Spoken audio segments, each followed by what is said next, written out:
Welcome back to the Bourbon and BS podcast, everyone. This is episode 231, and we are happy to be back. It's hot. It is hot, man. It is 90 degrees still here in Columbus, Ohio, and we are both. I think I'm sweating. You said you're even sweating tonight. Yeah. I'm so warm. I've got a sweat towel going. Which is normally just my MO. So. Yeah. We're happy to be back on this week. We have a very special guest, returning guest, which is awesome. And we'll talk about that just momentarily. Before we bring him on, I do want to thank our sponsors. First and foremost, we've got you guys, patreon.com/bourbon and BS podcast. That's where you guys do the monthly contributions. We have a $5, $10, and $25 tier. You guys are awesome. Definitely helps pay for some of the, the streaming, the everything else that we do here, posting the audio, kind of just helps things just, behind the scenes, get things to the bare minimum. And hopefully we'll have continued support from you guys so that we can continue to expand our reach if possible. Also, if you guys want to buy us a bottle or just do a one-time contribution, Venmo @Bourbon and BS. That's the business account there. So you guys can reach out to us if you feel so inclined or if you've had enough to drink that you feel like giving. Also, Tinderbox at Easton, they are supplying tonight's featured cigar, CAO BX3. This is a brand new one from CAO Cigars. We'll talk about that a bit. We're going to focus a bit more on the whiskey tonight. I want to thank also Altadis USA. We've got the Romeo y Julieta Reserve for the second cigar, and they sponsor us. They give us the second featured cigar every week, which we appreciate. It's fantastic. If you guys want to get either of those cigars, they are available at the first sponsor, Tinderbox at Easton in Columbus, Ohio. If you're in the area, make sure you stop by. If you're not in the area and you don't have a brick and mortar nearby or you're looking for this new CAO, just reach out to Tinderbox at Easton on social media or look them up, give them a phone call, and they will get what they can out to you. They do ship nationwide, so we appreciate their support. BS Cigar Company as well. The gold and silver are available. Check them out. They're also available at Tinderbox at Easton in Columbus, Ohio, so check that out as well. You can put together a whole order. BX3, Romeo y Julieta Reserve, and a couple of golds and silvers from BS Cigars. Best bet's to get at least 10, so that way you get a little bit of a discount that helps save on shipping. Absolutely, and if you guys like the shirts we have on, pour one more, light up another. We'll figure this out together. That's the podcast slogan. And that's available at buyjack.com/bourbon and BS. There's also some 3/4 sleeves for the BS Cigar Company. There's the when the world hands you some BS lighted up shirts. There's some hoodies on there.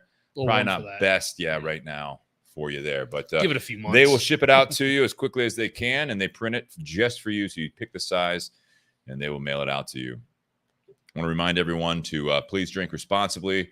Wherever you are listening, whether you are listening to the audio afterwards, you're listening live tonight and joining with a few drinks, we appreciate that as well. But please drink responsibly. And if you have any questions at any time, comment, feed on Facebook. We'll try to monitor the YouTube as well when you guys are doing this live. Share, like, review, all that good stuff. And without further ado, he's probably like, shut up. Come on here. I got limited time here. We have Gregg Snyder from Chicken Cock Whiskey back on the show. It's been almost 2 years. Almost September of 2020. Yeah. Episode 136. So almost 100 episodes ago, almost 2 years ago, Gregg was kind enough to join us again. We have a new creation from Chicken Cock, and we want to find out what's been going on in the last couple of years, maybe a little bit of review for those that weren't listening 2 years ago about Chicken Cock Whiskey and where they're at, what they're about, and all that good stuff. Gregg, how are you, man? Hey, guys. How you doing? Wow. I didn't see it long ago. It seemed like yesterday. But, again, thank you so much for having me back on your show. And, I always think back so many podcasts over the last couple of years. But, you guys are one of my favorites. We got into a lot of different minutiae of the brand and the industry in general, and I always love a good cigar as well with my whiskey. So absolutely, thank you so much. You said you can't smoke cigars, so we're sorry about that. Yeah. And I've got a tooth implant going on, and so the podiatrist said, or periodontist said, no, you gotta lay off the cigars until it's all healed and get that new tooth in there. So anyhow, we're not going to. Meantime, I'm sorry.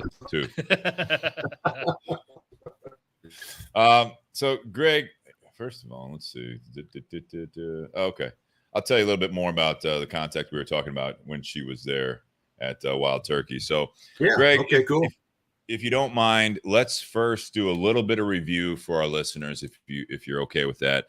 I know it's Sure. like a broken record because when you come on to shows like this, whether it's your first time or whatever, but currently you are the master distiller for Chicken Cock whiskey, correct? That is correct. Yes. Yes. All right. But that's after 40 some years in the industry. Yeah, I'm actually into my 45th year in the industry right now, and Wow. been very blessed over the many, many years. I started in 1978 with Seagram's as a frontline supervisor, and gained a wealth of knowledge and working basically every production department they had, and making whiskey, putting barrels or putting whiskey in barrels, aging barrels, taking barrels out of ricks. Dumping barrels, gauging, from receiving, shipping, bottling, quality, maintenance, you name it. I've done it all in a frontline supervisory capacity, and it gave me great training ground and foundation for my career. And I've worked for a number of different companies and a number of, numerous of capacities, and been very blessed. But about a little over 5 years ago, I decided to get the corporate rat race and ramp up my retirement plan. And that was not to retire, but start my own consulting company. So in June of 2017, I started a consulting company, and that kind of laid the groundwork for my next my retirement career, put it that way. And I've been so blessed again, picked up a couple of great clients. But one of the first clients I got hooked up with was Grain and Barrel Spirits, who owns Chicken Cock whiskey. And Marty, the founder of that company, had acquired the brand rights. The brand, there's a lot of neat history. It's an old brand, originated in Paris, Kentucky, 1856. And so there's a lot of neat history.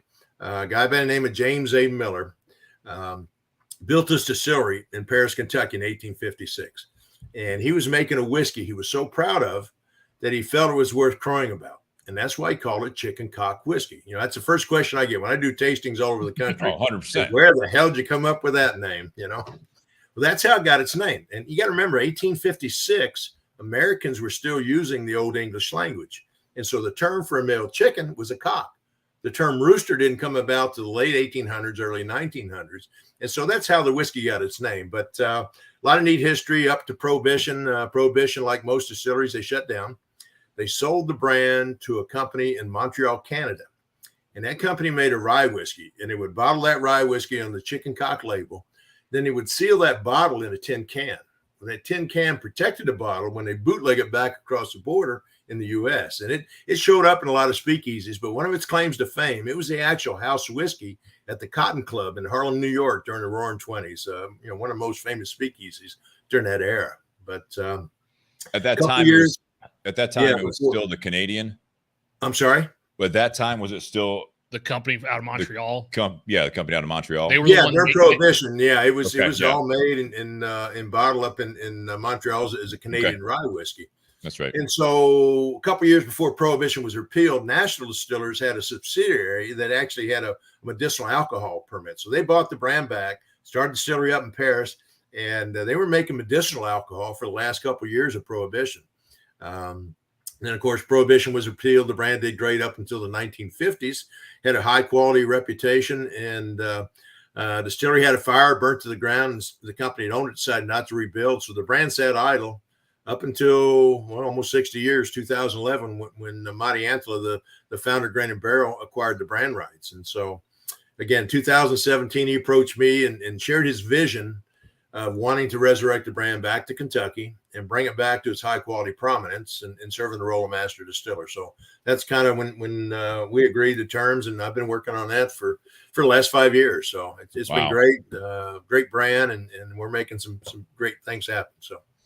In your core line, we talked about last time you're on the show, but again, 2 years ago. So we're going to start with this new product, but then we're going to kind of revisit, if you're good with that, the rye and the whiskey from Chicken Cock that is now available so many places. When we interviewed you 2 years ago, where we are in Ohio, it was not available yet in the state. And then I remember, and Nate can tell you the story again, but you order it and it would be shipped to you, which is unique, which was nice, but you couldn't get it in the state. Now you can, and I see it everywhere, which is good. Mm-hmm. It's better if it's not on the shelf, but there's a place marker, obviously, because it's already been sold, but it's nice to see that it's available on the shelf. But tonight, do you want to tell a quick story of after that podcast, how much you liked it? Because Gregg wouldn't have known this story. The Rye. Was he around when we did the rating? When we were doing ratings, I don't know if Gregg remembers. No, but I mean after the fact. I remember. Yes. Oh, so Jesus. All right. I didn't know where you were going with that. I didn't know where you were going. So let me get your wife on the phone. Yeah. So if anyone goes back and listens to episode 136, when we did the ratings, the Rye whiskey was the first spirit on this podcast that I ever gave a 10. I loved it that much. Cool. Right?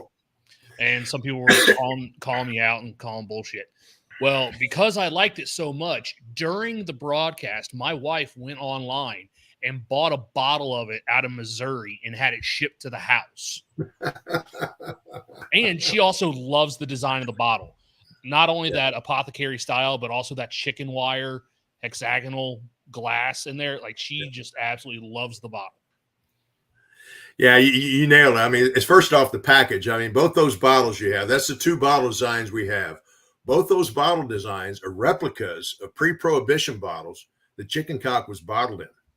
Both of those are. Back then, they were pint sizes, but we blew them up to 750 and just made replicas of them. And you're right. The hexagon, the honeycomb pattern embossing on that glass of that one style, that replicates chicken wire. You're absolutely right. So, yeah. So you're saying this was originally not the Island Rooster that we're talking, but the original ones here were a pint originally.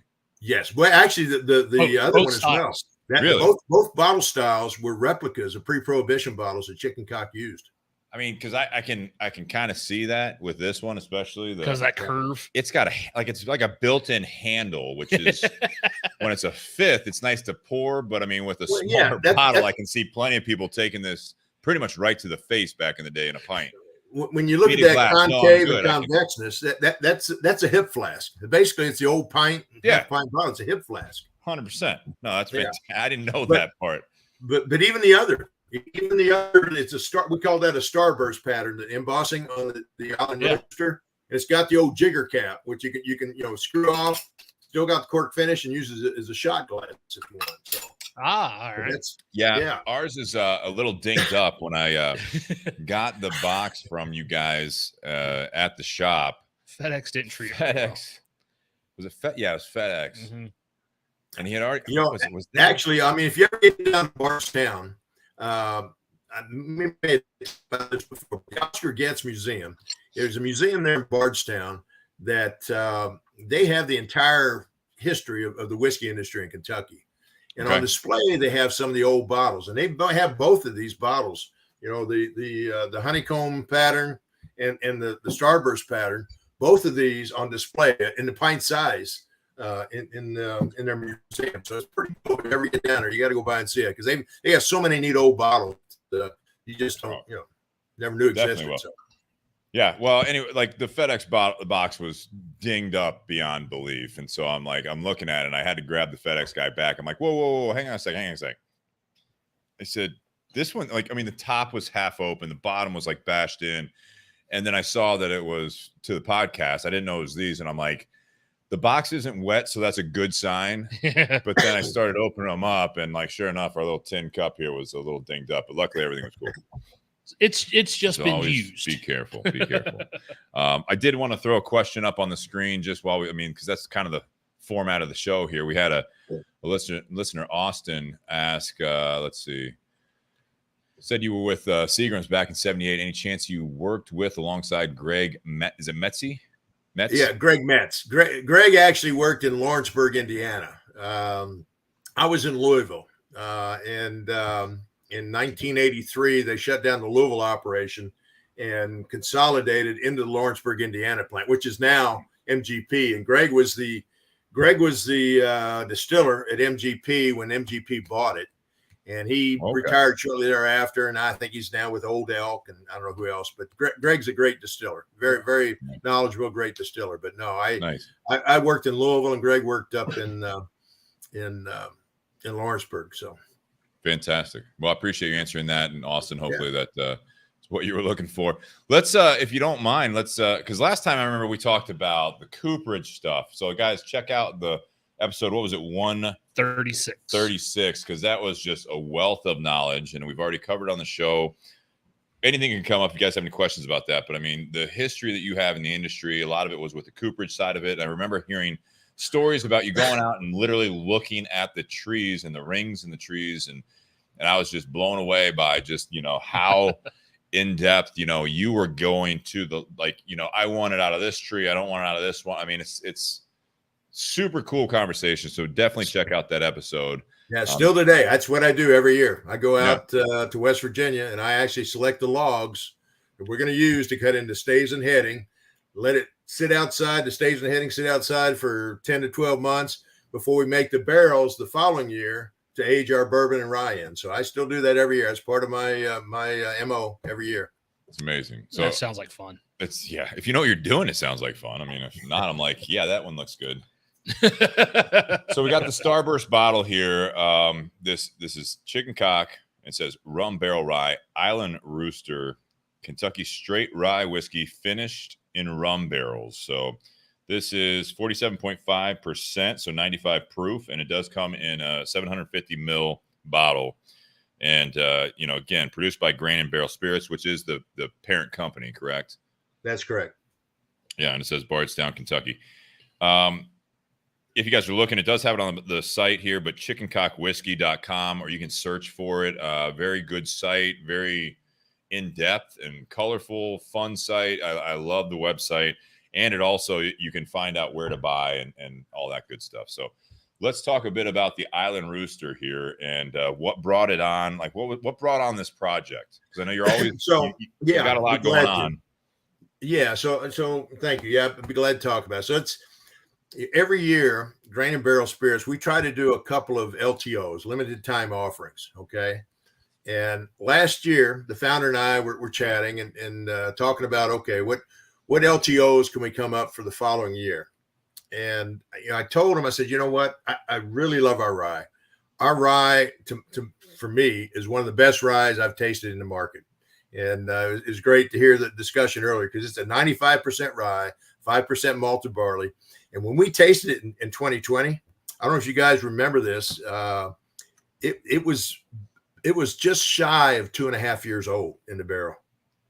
And the flavors that rye is able to extract out of the barrel in that amount of time, I mean, it was fabulous. And even today, I mean, most people, when I did tasting back then, I asked them, I said, so they said, well, how old is this? How long is it matured? And I said, well, how long do you think it's matured? They said, oh, at least 5-6 years. It was just shy of 2.5 years.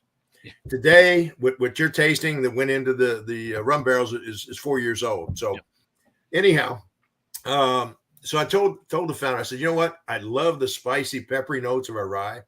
I really think it'd be an awesome LTO if we could enhance it with a little sweetness, give a little more complexity with a little sweetness. And he agreed. So we acquired 25 rum barrels. Okay. And I had to sign an NDA, so I can't tell you where the rum barrels came from, but it was Caribbean-based rum and was actually sugarcane rum, not molasses. So that might narrow it down for you. That narrows it down a lot. We just learned a bit about that. So that so that would be rum industrial or agricole, which makes up only 1% of all rum produced. Shit. And that's the ones that are being made from sugarcane juice and not the molasses. Yeah. We just had a show 2 weeks ago. Wow. And we were featuring, which rum was it? The Clement 10 year out of Martinique. Martinique, yeah. Yep. Well, you know, Martinique, if it comes from Martinique, it's spelled R-H-U-M. That's correct. Yes, we talked about that. Because it's a French style. We've got one cigar. He's actually a national sales manager for a company, and we've known him for years. He was actually in Nate's wedding years ago, and he is our resident rum expert. He's been on the show probably like 6 times. Every time he's on, either whether remotely or in the garage, we're always doing rum. Yep. So I learn a little bit more about rum every time he's on the show, and that was one of the things I learned was R-H-U-M. Yeah. Yeah. There's Ron. I knew that one. From Cuba. R-O-N, R-U-M, and then R-H-U-M. Yep. There you go. So this is from that 1% from what we learned. The agricole, so it's sugarcane rum barrels. That's great. That's correct. So anyhow, about 25 of these barrels, they showed up at the distillery in Bardstown in May of 2021. They called me the day before they were supposed to arrive. I went down there. The trailer arrived. I opened the door, climbed up on the trailer, and I pulled the bungs out of each one of the barrels, and I nosed it. And you got to be careful when those barrels been sitting in the port or who knows on a container or whatever. They can turn a little sour and get a little funky on you. But every one of these barrels had that nice, sweet, freshly dumped rum smell. So it was perfect. And so we took our rye whiskey and put it in those rum barrels. And I would check it every month. I didn't want to overpower it with the sweetness and the rum flavor. And that's one of my rubs. There are a number, and I'm not going to name names, but there are a number of rum finish whiskeys that, to me, they stayed in that rum barrel too long. Anytime you finish a whiskey in a secondary barrel, the last thing you want to do is overpower the base whiskey flavor with the secondary flavor. You want to enhance it. You don't want to overpower it. And so you want to maintain the integrity of that base whiskey. And so that's what I was real careful. So I would taste it every month. And after 6 months, I said, boom, that's it. Let's dump the barrels now. And this was November of 2021. So we dumped the barrels, held them in a tank because Grain and Barrel didn't want to bottle it till like the first quarter of 2022. And we actually bottled it the last day of February this year. But to me, it's got the right amount of sweetness, not overpowered by the sweetness of rum flavors. It really enhances it. The integrity, the spiciness, the pepperiness of the rye still shines through. But man, it enhances it so much with that sweetness. And so that's I think we achieved what we were trying to achieve. And I'm so proud of this one. It's my favorite after dinner drink. I'll put it in a Glencairn after a great meal because I'm not a big dessert sweets kind of guy. But I'll go sit outside and listen to a little music and a Glencairn. And if it's real hot like tonight, it's almost 95 here. But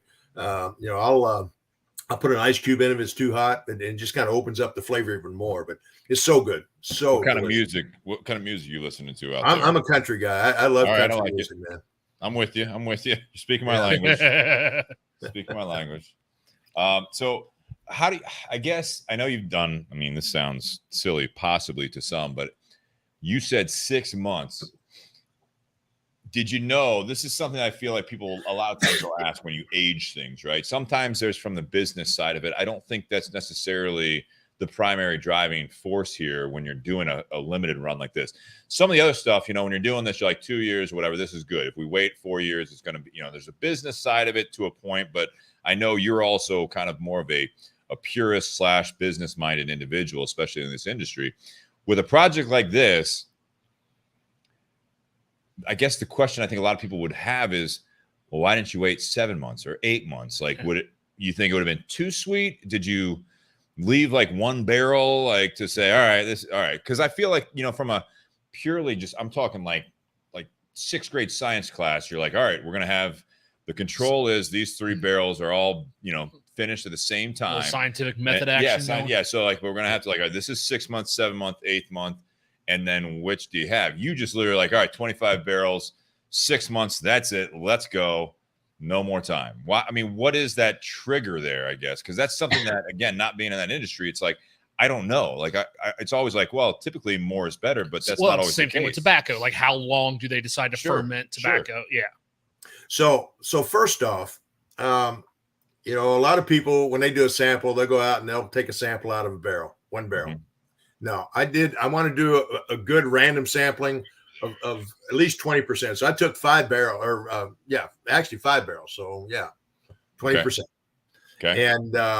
And so we took a composite sample, put those together. I actually tasted each individual barrel, but then I did a composite sample to kind of get the flavor profile to make sure that one barrel wasn't picking up too much more than another one. And so luckily, you're right. There are some business decisions that kind of play into it. It's like the proof. It's 95 proof. You mentioned that earlier. The company and most companies to maximize the dollar out of a barrel of whiskey, the lower proof you can bottle that at, the more money you're going to make out of that barrel. Yeah, you got more. And so I said, you know what? And one of the things that the founder of the company committed to me was he wanted to bring Chicken Cock back to its high quality prominence the brand once knew. And I said, I'll do that on one condition, because prior to that, when he bought the brand in 2011, I started with him in 2017. He needed cash flow. And so he was able to acquire some 6-month-old whiskey. He flavored it. He put it in an aluminum bottle, and it served its purpose. It was creating cash flow, but it wasn't helping the quality reputation.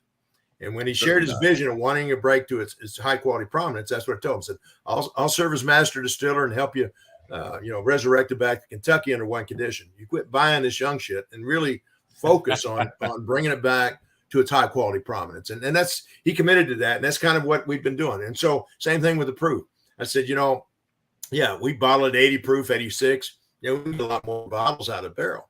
But I said, let's make sure it fits our specifications, our commitment to the high quality product. And so I tried it at 86. I tried it at 90, tried it at 92. I tried it at 93, and it was too diluted because I tasted it at barrel proof. Okay. At 95 proof, that's when it popped. I mean, the actual flavors got past that dilution and really overtook the profile. And so at 95 proof, that was a key proof. I've done that with all the products. I mean, our regular standard bourbon, our rye are 90 proof. They could be 80, 86 proof, and the company can make a hell of a lot more money probably on a number of barrels per barrel. But no, we are committed to that high quality promise. I've done other products with the, I think it was Chicken Cock double barrel, 10-year-old double barrel. It was the first one double barrel batch, the first one I did, and it was 104 proof. So again, it's about every barrel's different. It's about offering it at the right proof to give you the full flavor of the whiskey has to offer. Go ahead. So I had a question about the rye, because the rye is the base that is this product. So you talked about 2 years ago when we had your guys' rye whiskey on, that was just shy of 2.5 years. Is that still the case now, or is that aged a little bit longer? No, it's all 4 years old now for sure. All right. Yeah. When we put it, actually, truth be known, when we put it in these rum barrels, it was 3.5 years old. But the TTB, Tax and Trade Bureau, actually changed the regulations within the last year and a half. Typically, when you dumped a bourbon or a rye out of the barrel, the day you dumped it, I don't care if you finished it in secondary barrel, that was the age it was. But they changed those laws. So if you finish it in a secondary barrel, the age continues now. Didn't used to, but today it does. And so this went into that barrel 3.5 years old. When it came out 6 months later, it was over 4 years old. So it's actually a 4-year-old rye finished in rum barrels. And again, I think it's got the right amount of sweetness. Again, my palate, we're all our palates and nose are different, but for my palate, it's just got the right amount of sweetness. Yeah. Well, what I was asking is the regular rye and bourbon. Oh, yeah. Is the regular rye still that 2.5, or is it now that older age? No, it's that was our original batch that I was responsible for producing. So it's all over 4 years old now. Okay. So go for the bourbon as well. Yeah. The bourbon, actually, what you're tasting there, that bourbon actually has some of the first 4-year-old that I laid down. So it's predominantly 4-year-old. It has some 7-year-old and some 15-year-old that I acquired during the bridge, the gap to bridge, our chicken cock to where ours was of adequate maturation and age. And so that bourbon you're tasting now that you have there is predominantly some 4-year-old. And that's what I was talking about the barrels last time we talked. Yeah. I thought I went in pretty detail. Sure. I taste our whiskey every 6 months. And the fact that we're able to create all the flavor that barrel has to offer, we're able to get so much more extraction of flavor and color out of that barrel in comparable time. So our 4-year-old, to me, is comparable to most 6 or 7-year-olds. It's so much more flavor in it. I mean, it's amazing. So I'm kind of excited now to open up that rye bottle because I loved it so much when it was 2.5 years old. So. Right. You can't believe. I mean, I got so many bourbon lovers that say I don't like rye, and I do taste it. Just try it. I think we talked about that last time you're on, actually. Yeah, because it was surprising that it's still 95% rye, 5% malted barley. Correct? Yep, that's correct. That's what goes into the rum barrels as well. So I just poured a second glass of the Island Rooster. I put 2 drops of water because you had mentioned something about, you might throw an ice cube in there on a night like tonight. I just need to eat ice right now because it's so hot. But before I take a sip of that pour, you talk about the sweetness of that. I do get sweetness when it's neat. It still has a bit of again, I guess you would imagine, because you were talking about earlier with this, you didn't want it to be like this just sweet, bomb. It's like that doesn't taste like rye whiskey anymore. It doesn't taste like a chicken cock product. And that's what I feel like. And again, not blowing smoke. This is there's still a little bit of that spice to it. This a lot of floral notes. Yeah, it's not heat, but you've got just this there's a warmness to the flavor, like this mint or eucalyptus. Yeah, but not overpowering. It's just more. No. Yeah, it's just a nice spice to it. So I'm gonna take a sip of it now with 2 drops of water. Well, it's funny because I had read when I was looking up some information on this product this afternoon.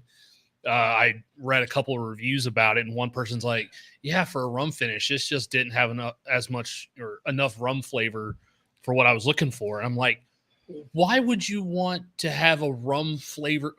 I think it goes into just buy a rum. No, if you want a rum flavored whiskey, just go buy a rum then. I think, again, I don't want to mention any names either, but it's just, I think what Greg, you were saying earlier is that there's this reputation. Some people are like, it's like a gateway into whiskeys. Oh, try this one. This is rum finished. You know what I mean? It's doesn't necessarily taste like a whiskey as much as it does just some sort of a sweeter cocktail almost. Yeah, unfortunately, some of them are not so much rum finished as they are rum flavored. So right, yeah. I mean, again, if that's what people want, that's fine. If it sells, great for the business. I think some people need to take a step back and actually analyze what it is that they're tasting. They're not tasting a rye that is trying to come across like a rum.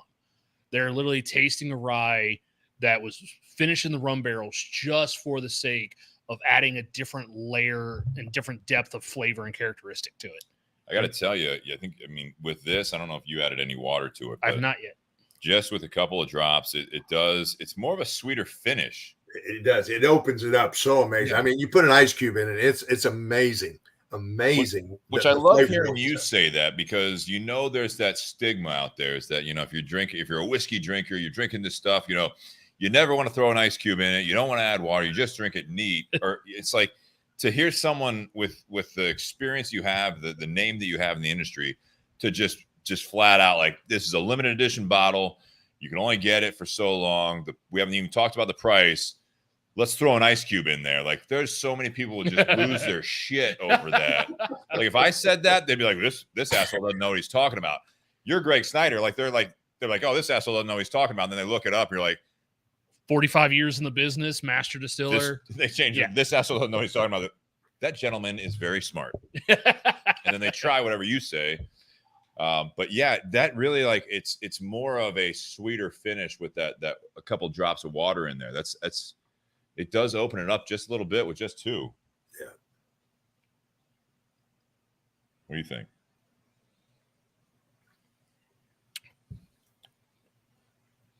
Yeah. It's a longer, sweeter, I say sugary, but it's it's not necessarily somehow that. Adding a few drops of water, it actually made it come across brighter on the palate.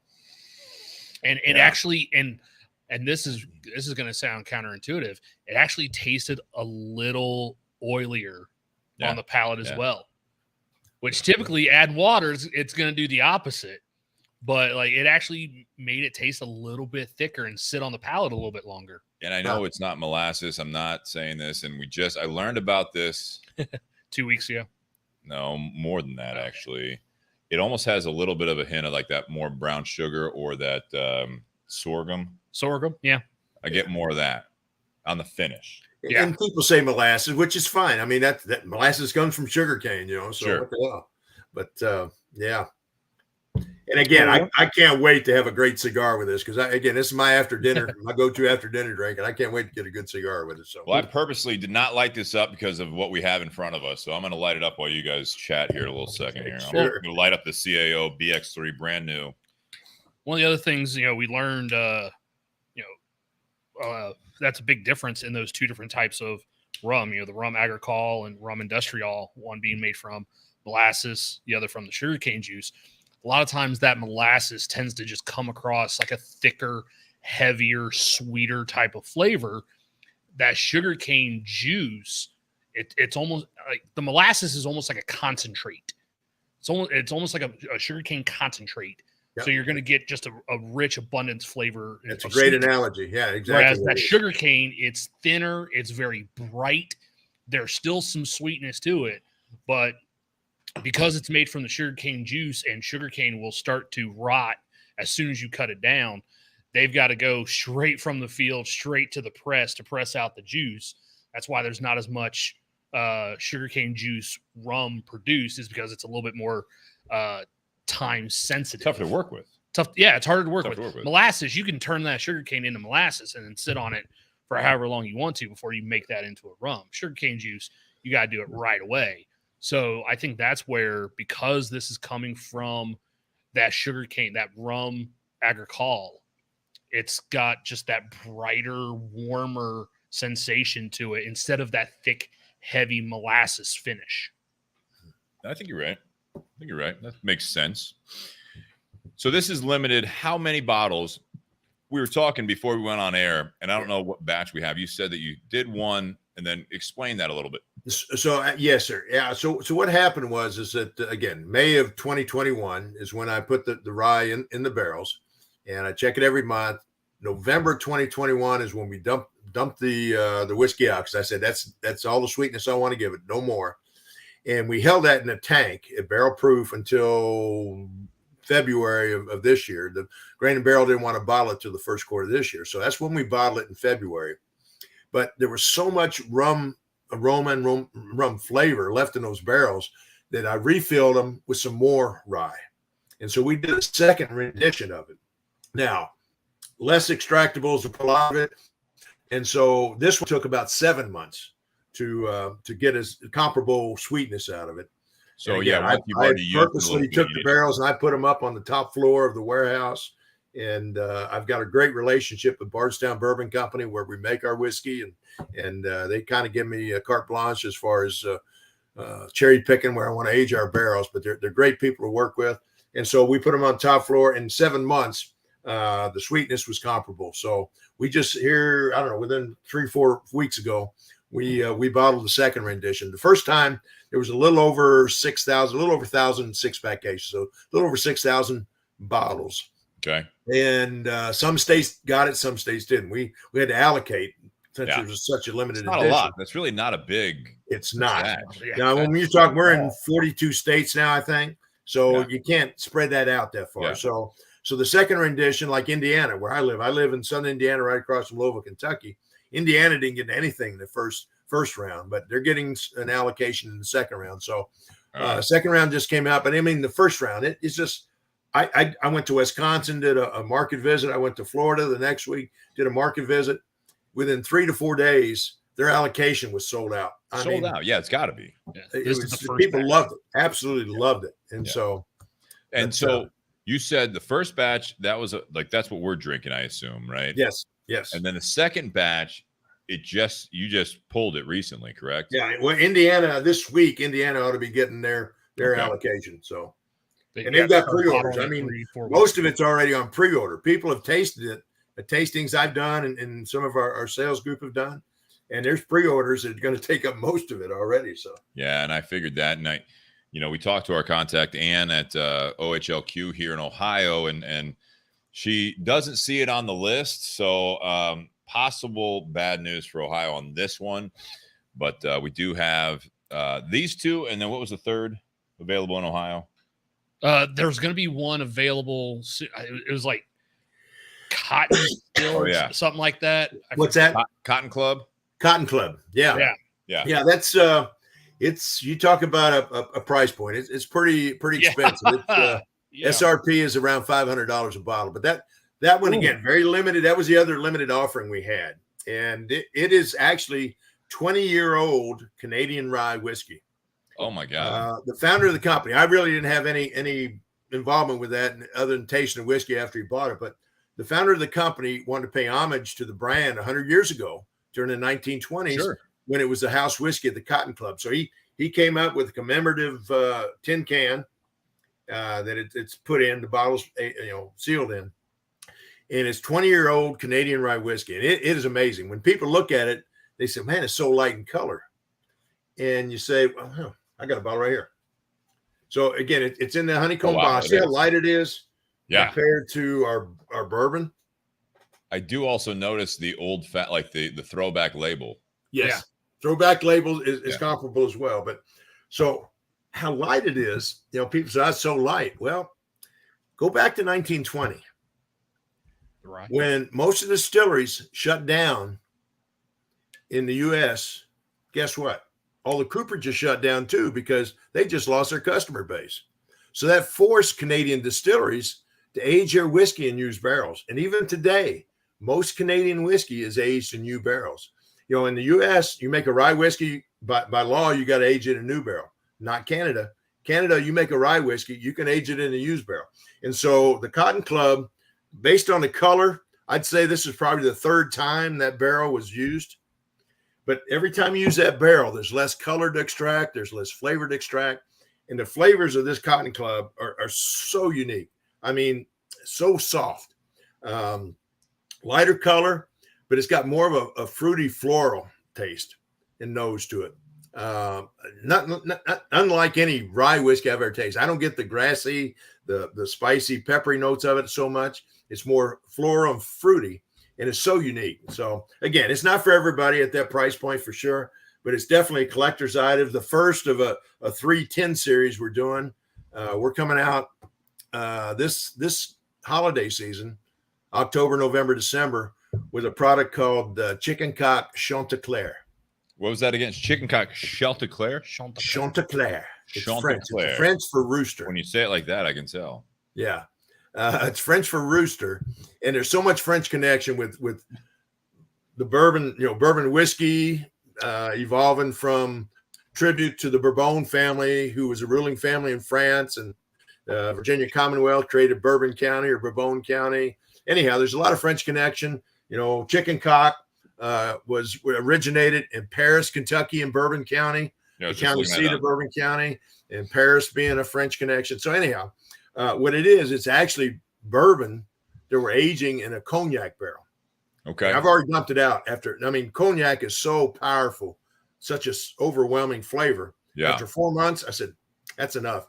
And it's got such a butterscotch bomb. It is phenomenal. So that's going to be the second of a series of 3 of our tin can offerings as well. So will that be a similar price point, or is that probably so? I don't have anything to do with price point, but my guess is it probably will. It's going to be high end, very limited. You just watch it, yeah. So I just poured a glass of the rye because I'm going to contrast that with what we're drinking. Yeah, good idea. The juice that went into the Island Rooster. We've now touched on price point. To our knowledge, we looked up the MSRP suggested retail of the Island Rooster. What does that fall in at? Do you know? So it's SRP is $199.99, $200 basically. Yeah, $200. Yeah. And the SRP, because again, Ohio is a state regulated thing. So when we look at it, the Chicken Cock rye, what's the SRP from you guys on that? I think it's around 70. I think it's $69.99, right? Because that's what I think it's $64.99. Okay. So the bourbon $70. So $10 more for the rye than the bourbon. Yeah. So just for our listeners, I'm not trying to grill you on this because I know there is a lot of exclusivity. There's a lot of things, the process that you've described. Some people will look at it and say a pessimist or someone that's like, they're just going for a money grab, right? You take the stuff that you're putting out for $65, you put it in these barrels, and this is just like bear with me on this because I'm not saying that's how I feel. You put it in these barrels for 6 months, you bottle up again, and now it's more than double the price. 3 times. This is the world we're in, obviously. It is. But I love the fact that we have you on the show, and anyone listening to that, it's like, all right, so you talk about, your time, buying the barrels, buying, obviously, what we found out, a very small percentage of the rum barrels. Most, I would assume, whiskeys that are rum finished, bourbons, ryes, whatever, they're not in that sugarcane barrels. they're getting what they can get their hands on, I would assume. But can you kind of give us a little insight on why, the 20 years on what the Cotton Club, that makes sense to a point, right? This is just, this is a lot going into it, but is there a rhyme or reason, or is it just kind of the way it all works? I mean, there's so many factors because, being especially from the business side of it, I come from the cigar side of it. There is cost involved. The longer you sit on it, the more process. It's like there is a business side of this that really does influence the price. You hit it on the head. I've got a business degree from Indiana University. People say, "Oh, you're a chemist," or whatever. No, I got a business degree, and I lucked out. Got a job with Seagram's right out of college. I was 21 years old, frontline supervisor, and the rest is history. And I learned a lot. But from a you got price a master's degree later, though, didn't you? I'm sorry. You got a master's degree later, I believe. I did, yeah. I got an MBA from Bellarmine University in Louisville. Yeah. But so again, it's one of those things that I have no control over price point. Okay, I mean, I'd give it away if I could because I love the industry. And don't get me wrong, I'm not beating you up on price. I'm not beating you up on price. I'm trying to get an insight there. Yeah. So the point being is that there is a lot of time and effort and TLC given to the brand. That's one of the things I love. With my 45 years of experience and knowledge, to be able to take a small brand. I mean, this year, we'll tell you how small we are. We're probably 1% of what's produced at Bardstown Bourbon Company. Wow. We made in February, I laid down 1,000 barrels of bourbon. In March, I laid down 200 barrels of rye. And they're doing 120,000 barrels a year. We just did 1,200 this year, and that's all we do. Okay, I'm hoping to expand that because they're expanding. They're going to build a whole new distillery, and they're expanding their production operations. But we're kind of handcuffed. They're so busy. That's kind of where we're at. But being so small, it gives me the opportunity to pay attention to the detail, to go out to West Virginia and spend a day in their log yard and select the logs that we're going to use, and then spend several days out there to cut those logs and the stave and heading. Sit up there on the grading table and give direction. Okay, cut that off. No, leave that. Stack it this way and to get the airflow. And then to go back out there a week and a half before we're going to make our whiskey in Bardstown and actually have oversight of the barrel production. Make sure the barrels are constructed properly. Make sure they're toasted properly to our specification. Make sure they're charred properly to our specification. Every single barrel. And so if we were doing 500,000 barrels a year like Jim Beam, hell no, there's no way I could begin to do that. So, absolutely. Yeah.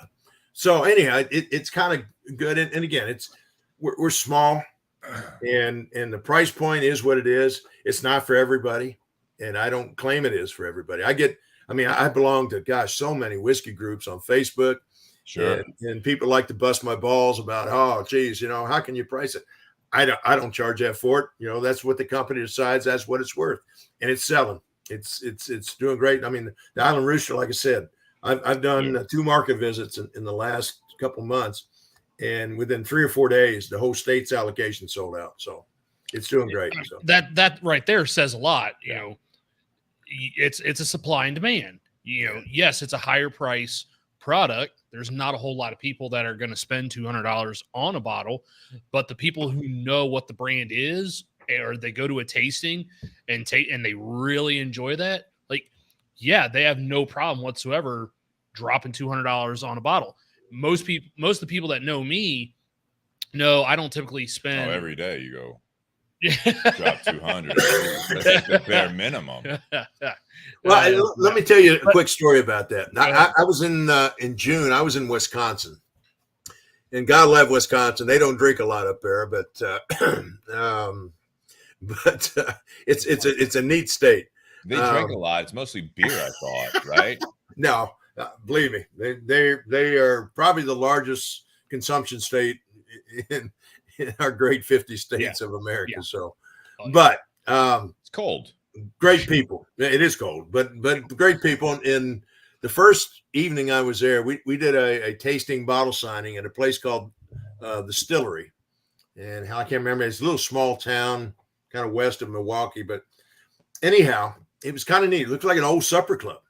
Pull in the driveway, beautiful place. A Monday night, on Monday night, and that place was packed. Had a great bar, they had a restaurant, and there was people lined up at the door coming in. And so I was set up for do a tasting and a bottle signing event, and people had pre-bought bottles. And anyhow, while I was doing that, people come up the table and I was signing bottles. And they said, you know, I was skeptical about pulling the trigger and buying a bottle of the Island Rooster. Luckily, we were able to taste it that night. So they were tasting it. And I guarantee you, I had at least 12 different people come back after they tasted it, and they spent the money to buy a bottle of it. And I signed, literally that night, I signed 88 bottles of Chicken Cock whiskey in about a 2.5, 3 hour span. So it was phenomenal night. So I just kind of, that's indicative of everywhere I've been thus far. I mean, it's doing great, and I'm so proud of. It's a true compliment to somebody as a master distiller to see the popularity of it, and people so excited about it. That to me, that's a true compliment. So I'm very thankful for that. So that was kind of the point of what I was talking about. Like, most of the people that know me know I typically don't. It's rare that I'll spend more than $50 on a bottle. But 2 years ago, when we first had the Chicken Cock Rye, I loved it so much that my wife's like, yeah, I'm going to go out. And even though it was another state and it cost a little bit more, like, I mean, she right away went online and, spent $70 on a bottle of the rye because I loved it so much. Like, when I truly find something that I really enjoy, I will spend the money for that.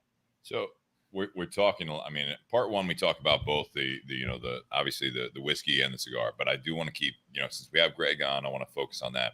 I think there are a lot of different type of buyers, right? That goes with anything, but with the bourbon world, I'm going to include ryes, include whiskey. You're looking at this whole thing. You described something that I would go to. I'd pay for the sampling. If I knew the place and all that stuff, and knew that you were going to be there, even if I hadn't met you before. But it's like, all right, let's go to this. I'm looking at this is like $200 for this bottle that I've never had before. There are people that they just $200. I mean, and good for them. Like, it's fine. Like they've $200 is like $20 to some people, right? Like, or whatever. Like, it's $2 for some people, but there are people out there that $20 is the equivalent to the $200 for the rest of us. They look at it like, yeah, I've never heard of that. I collect bourbons. Let's go. I collect whiskeys. Let's go. There's also the people that go to like those types of events. They try it and they're like, that's fucking good. And they'll buy it. There's other people that'll go there. They've had more than their share of samples, and then they're just going to buy whatever you have there, which is fun too. That's good for your business, and it's fun for everyone. But I do think there is something there that, there is this exclusivity that there are a lot of people that will look at it. It's like, that's a $200 bottle on the shelf. I've heard of Chicken Cock, but I don't know that one. They won't hesitate to buy it. They just like, there's got to be a reason behind it. Then there's people that like us, that we don't know each other very well, but it's like, we've had a chance to talk to you. We know your background, and there's a bit of it. And I think that you really do stand by this, is that there's a reputation there. Chicken Cock is Gregg Snyder as far as what's in the bottle. And I think that's something there where it's like, there's a little bit of a trust there. We know that you don't price the bottles, but that would really sour the brand through that up and down that you talked about, through the history of it. And even when they were doing the cheaper shit that you were like, I'll come on, but we got to put some good stuff out there. If there's a $200 bottle that people are buying, and all of a sudden, we know how it is online, they're going to start dogging it and all this stuff. It's like, they've jumped the shark. They tried to, capitalize on this. They're going for the money grab. I don't think that the reputation right now for Chicken Cock whiskey is going to be that. So if they see a $200 bottle, they're going to there's a bit of a trust there for people that know you, Gregg, especially, but also know what the brand's about. I think there's a little bit of faith there that if they have the funds to do so, they're gonna grab that bottle if they see it.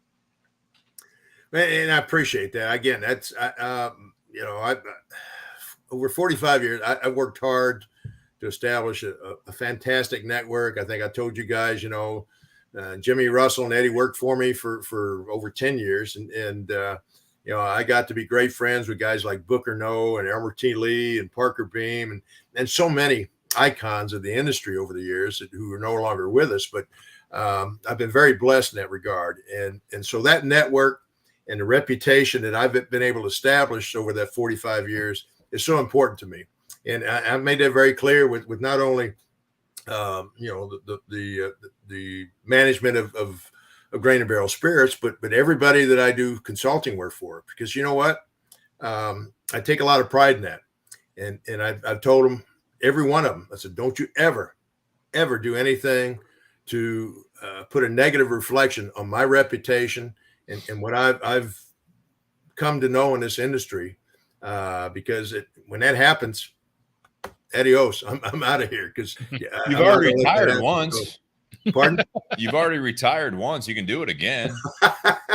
You were good coming back into this. Semi-retired. I'm sorry, I didn't mean to speak for you. I know a lot of guys that retire that go back to work the next week. So, well, again, it's this industry, as they said, it gets in your blood. And hell, when I was 21 years old and started in this industry, it got in my blood real early, and I've never looked back, and loved every minute of it. And it comes, you got the good and the bad and the ugly that comes with it. But at the end of the day, I've been very blessed and very thankful for the opportunities, and I love what I'm doing today. I mean, again, this is a great brand, an old iconic brand, and I'm able to focus my time and energy and years of experience to take it to a high level of quality. And as long as I'm able to do that, I'll continue. Well, I think too, I mean, again, the proof is in the bottle, right? So I'm sipping on the rye, which is your core rye product that goes into the barrels for this project. I did want to comment also, I mean, there are obviously a lot of finished products out there, but I think rye is still kind of like the unsung hero from a lot of these distilleries. And I love the fact that you use the rye product in this as opposed to the bourbon, for that. And I don't know what would have come from that, but I do like the fact that the rye, Nate said that was one of his is one of his favorites. Yeah, this is still a top 5 rye for me. So to be able to experiment with that, I think it's great. I'm drinking the rye right now. Me too. The sweetness is I mean, going from the Island Rooster to the rye, you miss that sweetness. Not saying it's bad. I'm just saying going back, to and from, I miss a bit of that. Well, I think the that's finish it's still very, I mean, again, we go back to that episode we had Gregg on before, but it's a good rye. Yeah. It's so good, but now I'm in the mood, especially because I'm sweating my ass off here at 90-degree weather. Go back to the Island Rooster. I'd like to go back to the Island Rooster. Yeah, you should have started with the rye. Should have started with the rye and then went to the Island Rooster, but whatever. But what you were talking about, Steve, I think that's one of the reasons, and Gregg can correct me if I'm wrong, because Lord knows I am often enough. That's my guess is that's why you chose to do the rye for this project and not the bourbon, because the bourbon's already got enough sweetness there. You do a rum finish on a bourbon, that sweetness that you would be getting from the rum is hidden by the sweetness that's already there in the bourbon. So to your point, hence the Chicken Cock Chanticleer we're coming out with end of this year. I put bourbon in those cognac barrels because, again, cognac, it can be very overpowering from a flavor profile. And it's amazing. I never really expected it to turn out this way. But again, after 4 months, it came out, and it's a butterscotch bomb. It is phenomenal butterscotch. It's amazing. So anyhow, looking forward to that one as well. So yeah. And it will be 112 proof, actually. We're talking about proofs and how you find the right connection. This one will be 112 proof. So that's one of the reasons I like talking to you as well. Like when I was talking earlier about, people putting an ice cube in something like that, like again, a limited edition, the Island Rooster. It's so interesting to me because, again, I don't have the biggest bar collection. I'm not the collector. I'm not this. Like, we've been doing this podcast kind of as a fun project that people have really gotten something from. We get a lot from it. We get to talk to people like you that I would have maybe met at a meet and greet and been like, hello, Mr. Snyder, it's really nice to meet you. And then all of a sudden now you're basically more or less hanging out in my garage. We're drinking your stuff and we're bullshitting for an hour or so. It's amazing. I encourage everyone to start a podcast and just do it until they start sending you shit. But no, it's fantastic. I don't know. I love all of this stuff. I think it's great. I'm going to switch to the bourbon here in a second. Okay. Yeah. Yeah. Yeah, I was weaned on bourbon, so that's kind of where, I cut my teeth a long time ago and still love it today. But, the rye that we came out with, some of these 95.5s that are out there on the market today were really, I just think they're phenomenal. And that's kind of why I gravitated to that mash bill, the 95.5. And I'm so pleased with the way we kind of tweaked some of the specifications and that to fit our own criteria, and so thrilled with the way it turned out. So, well, I think that was kind of what I was trying to get at here, is that speaking with you, talking about the different proofs, there's obviously a lot of people that are whiskey drinkers that we've talked about on the show before. They gravitate towards the barrel proofs. They gravitate towards the higher proof. If you're at 90, even 95, especially if you're at 80 anymore, some of these enthusiasts won't even touch it unless it's really recommended, or they get tested, like a blind taste test. All right, what do you think of this, and this? And they're like, wow, this is a lot of flavor. And you're like, that's 80 proof. And you're like, no, it can't be. You know what I mean? But we've talked about that on the show. And that's what I like about having someone like you on, that you can just flat out say, no, it's not necessarily about the stronger, the better, the higher proof, the better. It's absolutely truly about the flavor. If it happens to be a barrel proof, if it happens to be a higher proof, like you said with I think it was the Island Rooster, it's like you tried it at these different proofs. You're like, nope, this is the one. Yeah. Every barrel, every lot of barrels are so different. And there's a magical point there of finding the right proof point. And luckily that's one of the luxuries I've had with Chicken Cock, to establish that for the various brands that we've offered thus far. And again, it's you gotta do the sensory analysis. You gotta nose it, you gotta taste it, proof it, and then let's find the right spot where the alcohol burn subsides and allows the flavors to overtake the profile without over diluting it. So, I mean, there are some magical positions, but every whiskey, every barrel of whiskey, every lot of barrels is going to be different. So it's about doing the homework and making it right. Now, do you do it? Just a real quick question here before we go into the cigar, and we'll talk to you about the cigar, so you have something to look for. But do you do it for your palate? Do you do it for your side, or do you do it for the consumer? No, I know my palate. I don't know the consumer's palate because it's wide ranging. And so for my palate and my years of experience, I mean, I can tell you, when I worked at Seagram's in the quality, I could do a blind tasting on 7 different whiskeys, and I can tell you what they were. Now, I don't know that my palate's that refined. It may have gotten dulled a little bit over the years, but it's one of those things that I know my palate, and so that's what I gauge my judgment on. No, I like that. I mean, again, you're in that position where you're doing it, and again, I mean, there's a lot of trust there, but I mean, you do have a little bit of it. Like, I'm not going to say you're not doing it for the business as well, but I mean, there are some, I think, companies in any industry, but especially in the whiskey, the cigars, they're more about just what is the consumer gonna like, what's gonna pay the bills, right? That's a big part of it. And then there's the passion projects. It's almost like from the core, this is a passion project. Oh yeah, yeah. Well, I mean, you'd have to have a passion for it to come out of being semi-retired to take a master distiller role after being in the industry for 40 years already. Or you're just bored. Well. You're bored. Not bored. I that's my lifeblood, man. I love it, and hope to continue to do it as long as I can. So. We're sipping on the bourbon right now. We're going to talk. Greg. Sure. We're going to talk a bit about the CAO that we're smoking, right? So the CAO. Love to hear.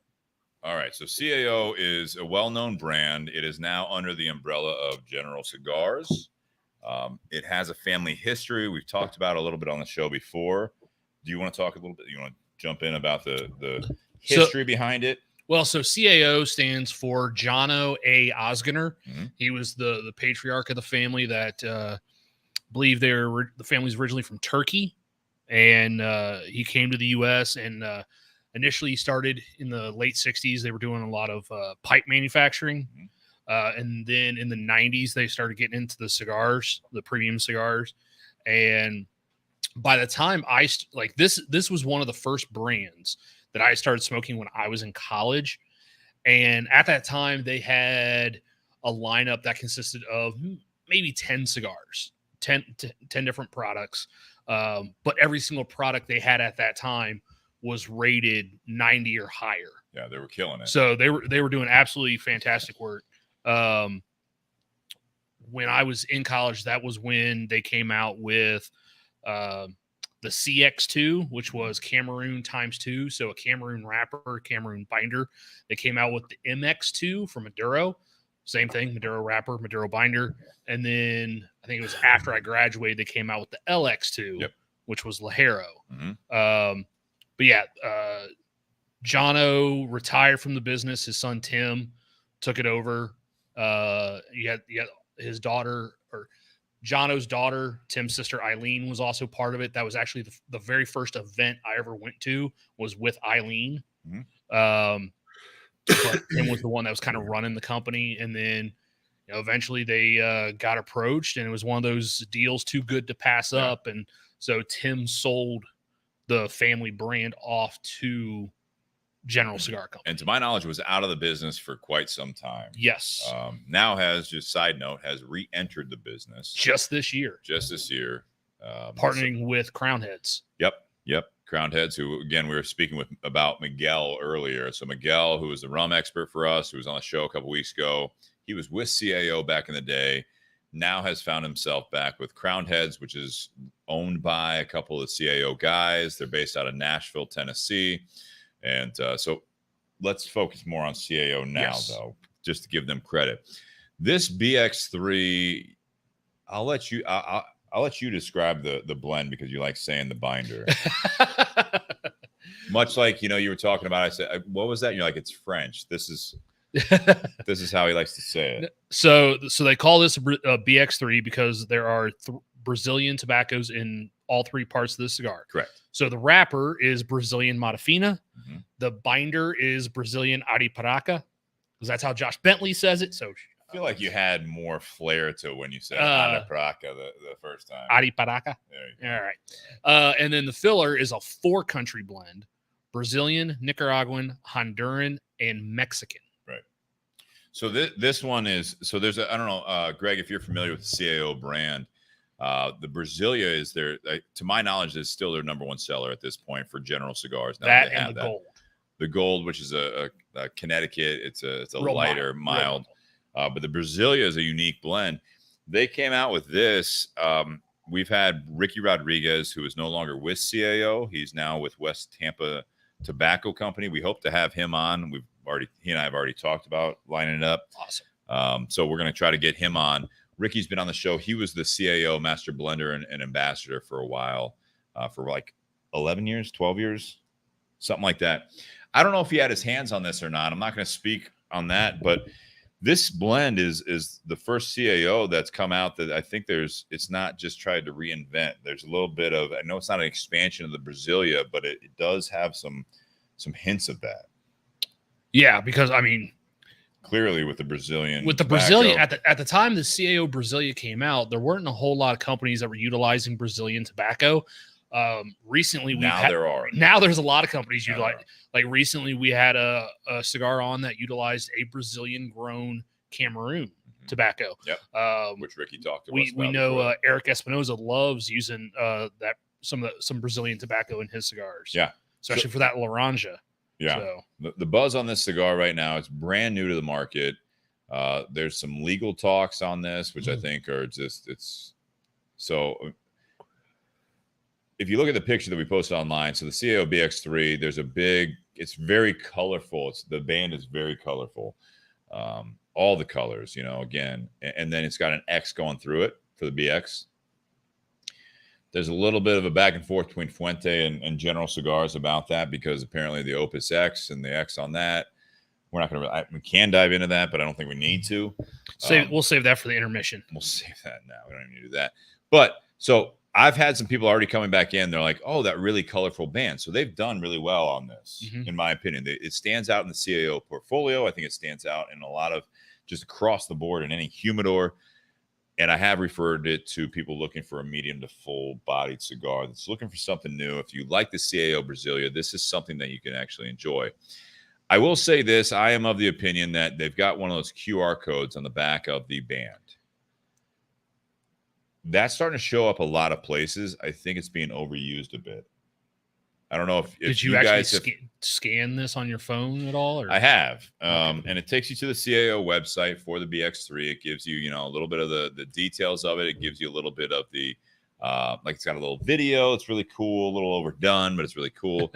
But I think that, we'll see this if we haven't seen it much already. Gregg, I don't know if you've had this talk of, do you want to put a QR code on the bottles? You know what I'm talking about? Yeah, I haven't had any discussions about QR codes on bottles, but who knows? I mean, shit, it's not necessary. It no, looks bad. I agree. But, I mean, on a bottle, it's fine. On a cigar, if I'm holding a cigar, it's not necessarily smoking to show off what you're smoking. But I mean, if I'm holding this in my hand and you look over at me and all you see is a QR code, I feel like the typical cigar smoker is not gonna be like, "Hey, can I scan that real quick?" That's an awkward conversation. You know what I mean? It's like, no, they're gonna look at it like, "What the fuck?" Like, it looks like futuristic. I don't know. I don't like it. Yeah. Hopefully, you've done your research before you light it up. But whatever. Yeah. Yeah. But Nate, what do you think of this cigar? It's enjoyable. It's not necessarily what I was expecting. I kind of expected a little bit of a play off the Brasilia a little bit, and that's probably my fault. It's not as dark as the Brasilia is, I don't believe. For me, when I smoked it the first time, when they came in at the Tinderbox at Easton, there was a lot more spice to it than I was expecting. Yeah. But the flavor wasn't very bold or rich. It just, had a lot of spice, a little dryness to this. We can speculate as to where that's coming from in the makeup. My guess would be probably some of that Mexican tobacco in the filler. But no, it's got this very clean, spicy smoke. It does. Yeah, I agree. Yeah. It doesn't necessarily, like, the flavor doesn't necessarily linger around a long time. It's very, very clean. The retrohale, though, does have some spice, pepper. Yeah. A little bit of black pepper. I will say, we'll talk about this in the ratings in part one as we close out here momentarily. But I just took a sip of the bourbon as I was smoking this and did a retrohale. That might be the best pairing for me. See, I've actually been writing down individual pairings with each of the bottles. Okay. I just haven't had a sip of the bourbon yet. No, there's a richness to this. It's a nice cigar. I feel like Tim Dodge says, it seems like I remember the Brasilia was pretty oily. It was. There's not a whole lot of sheen. There's a little bit as you're smoking it. It does actually push some oils out as it's closer to the flame. If you look at that, closer to the ash, I think there's a little bit of oil coming out as the heat hits it. But if you look further up, like on mine, sheen, oily, not as much. Yeah. And so I think that's fine, because I do like the fact that it actually is developing as you're smoking it. This is the Robusto size. This is a solid addition to the CAO portfolio.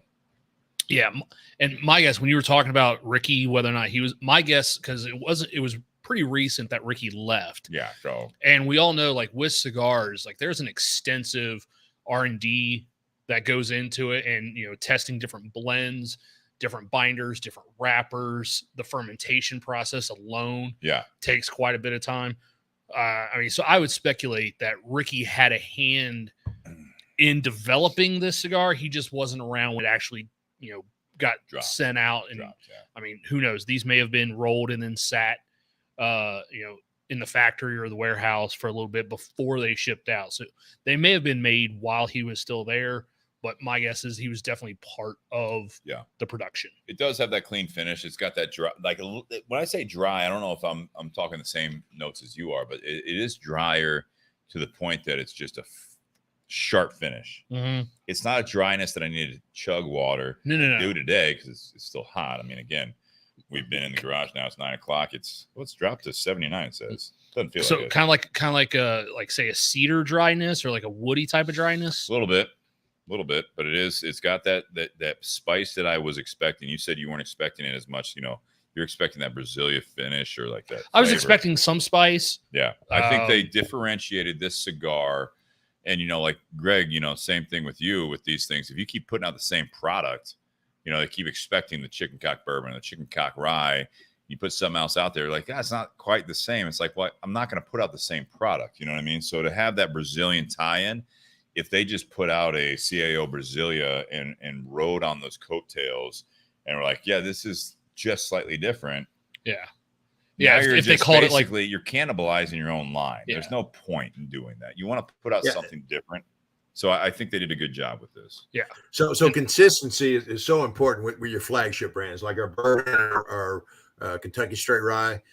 Consistency is critical to maintaining that high quality reputation. Now, the innovations that we come out with and some of the things we're trying to do to kind of attract new consumers or a different palate, that's all part of it as well. So, absolutely. So, we appreciate Greg. We're not going to talk about the cigar a lot. We normally, when we have a cigar rep on or owner of a company, we do the same thing. We focus more on the cigars than we do the whiskeys. We do the same respect for you guys being on and you being on, Greg. But we do round out part one with a rating. And I think we were doing it when you were on the last time. Yep. Yeah. So for sure. Yeah. So out of 10 being the best, we do basically 3 ratings. And Greg will ask you, obviously, on the whiskey side of it. And have you smoked a cigar with the Island Rooster? I have not had a cigar in, since a year. Last August when I had this tooth pulled to start this implant. So it's been a while. So no, sir, I have not. So when is this implant going to be a done deal? Let's see. I got to go back later this month. So I'm hoping September, October. I'm clear to go. Okay. Yeah. Well, if he makes his way into Ohio, like he said, we should try and meet up with him and smoke a cigar with him. I'd love to do that, man. God, you guys don't know how much I'd enjoy that stuff for sure. 100%. So, all right. So, Greg, we'll start with you. The whiskey we're going to focus on, because we did the rye and the bourbon last time, but we'll focus on the Island Rooster. That's the rum finished one. Out of 10, I mean, again, you're constantly working on new stuff. I know you have some other limited stuff coming out. You have a lot of experience, obviously. So where does this fall in a scale of 1 to 10, 10 being the best for Gregg Snyder? So as you guys know, I'm pretty partial, and I'm very proud of what I've done over the years and what I'm doing today. But, again, this is probably the most phenomenal after dinner drink for my palate that I've ever enjoyed. And so, I'm likewise, when I judge, perfection is almost impossible to achieve. Sure. But I'm going to give it a 9.7. I think it's that good. I love it so much. I'm telling you, man, that may be too strong or too light, depending on how you look at it. But for my palate, there's always room for improvement. Put it that way. That's the way I was brought up. I played, football, wrestle, played baseball. I mean, you name it. I was busy year round, athletic wise, and there's always room for improvement. So, absolutely. All right. So then I got to go to Nate, since unfortunately you're not able to smoke a cigar or talk about the pairing. Nate, how about you? How about your ratings here? So on the Island Rooster, I'm going to be a 9. When I saw that, especially when we first got the bottles, and I saw that, I was very excited to see that you guys use the rye, because go back to episode 136, I absolutely love the rye. So I was very excited to see you guys use the rye in this. But then also seeing that it was finished in a rum barrel, I was one of those people that I was expecting a little bit more sweetness, and then come to find out from you that you're using the rum agricole, which is made from the sugarcane juice. Automatically that started, ringing up memories in my head of the difference between those two styles of rum. And so it made sense, the flavor I'm getting from this bottle, knowing the type of rum barrels that you're using. And what I really love about it is you were very cautious about how long you let that rye sit in those rum barrels. The point of this was not to make a rum flavored rye whiskey. Right. It was to just add a different layer of flavor to the rye whiskey, add a little bit of sweetness to it. To me, it makes it very, very bright. There is some of that sweetness, but it's not an overwhelming type of sweetness. Yes, thank you, Lou. Lou, go back to 136. The Rye is the first one I ever gave a 10 on. So, Russian judge that. Yeah, Greg. Nate's got a reputation of being the Russian judge from like the 80s. I love it. Made him joke. Thanks, Lou. I choked up. I'm sorry. Well, and that's why I caught so much flack 2 years ago when I gave the Rye a 10. People were, calling me out, and I was like, no, you don't understand. This Rye whiskey is freaking phenomenal. Like, try it, and you'll understand why. Yeah, we had some followers actually go out and grab it afterwards. Yeah, and I remember running into a guy at a liquor store, and he was specifically looking for this bottle. And I had just come from another store, and I was like, "Oh no, you need to go to this store over here. It's right here on the shelf." And he's like, "Oh shit, thanks." How about the cigar? On the cigar, 7.5 on the cigar. Okay. When I read that it was a 4-country blend and the amount of Brazilian tobacco in the cigar, plus also that Nicaraguan tobacco, I was expecting just a little bit more of a punch type of cigar, something a little richer, a little heavier. I would classify this as like a medium full, even though before I smoked it, someone told me, "Oh yeah, that's a really full body strong cigar." No. And I was like, and I smoked it. I'm like, nope, not medium full, not quite full body. Not a full flavor, not a very bold, sit you on your tail type of cigar. It's definitely got a different flavor than other cigars in the CAO portfolio. Yeah. So I give them credit for that because, as long as CAO has been around, the different brands that different blends that they have to come out with something new after all these years, you got to give them credit for doing that and utilizing that Brazilian tobacco. So. Just not my favorite from their portfolio. All right. How about the pairing? Solid cigar. The pairing. You got a 9, you got a 7.5. How about the pairing? Oh, talking about the Island Rooster. With the Island Rooster, I give the pairing an 8. Because the Island Rooster with the sweetness that is there, even though it's just a little bit, that actually goes pretty well with the spice that is in this cigar. It kind of balances that out a little bit. Having some of those floral notes that you still get from the Rye that's in there kind of goes with this cigar as well. And I agree with you, Steve. Like, if I had to rate the pairing with all these, I think it pairs best with the bourbon. Yep. Second best with the Island Rooster. I think the cigar actually pairs sweetness, right? I think the cigar actually pairs worse with the Rye because the Rye has so much floral and kind of mint eucalyptic type flavor. With the spice on the cigar, it's just a little bit much for the palate. It's a little too sharp on the palate. I got you. So for me, the whiskey, the Island Rooster, and I love the fact that we didn't talk about it because we were listening to what Greg had to say, and I didn't want to read it. It's really. It's up front with your back label there, which I like. It says Island Rooster distilled in Kentucky, 25 barrel batch. I mean, it is in your face on what the project was. And I like that because you're not hiding the fact that this is a small batch. It's very specific. Mm-hmm. A lot of limited edition bottles. They don't say that. They don't say how many barrels. They don't you have to tune into a podcast for someone like Greg being on. You have to really do research, read it. Someone's found out about this. Now it's leaking through. You guys at Chicken Cock were just nope, 25 barrels. That's what we did. This is limited to that. In the cigar world, sometimes they'll say we're doing this many boxes of cigars, but it's not on the box. You have to actually read up on it. I like the transparency there.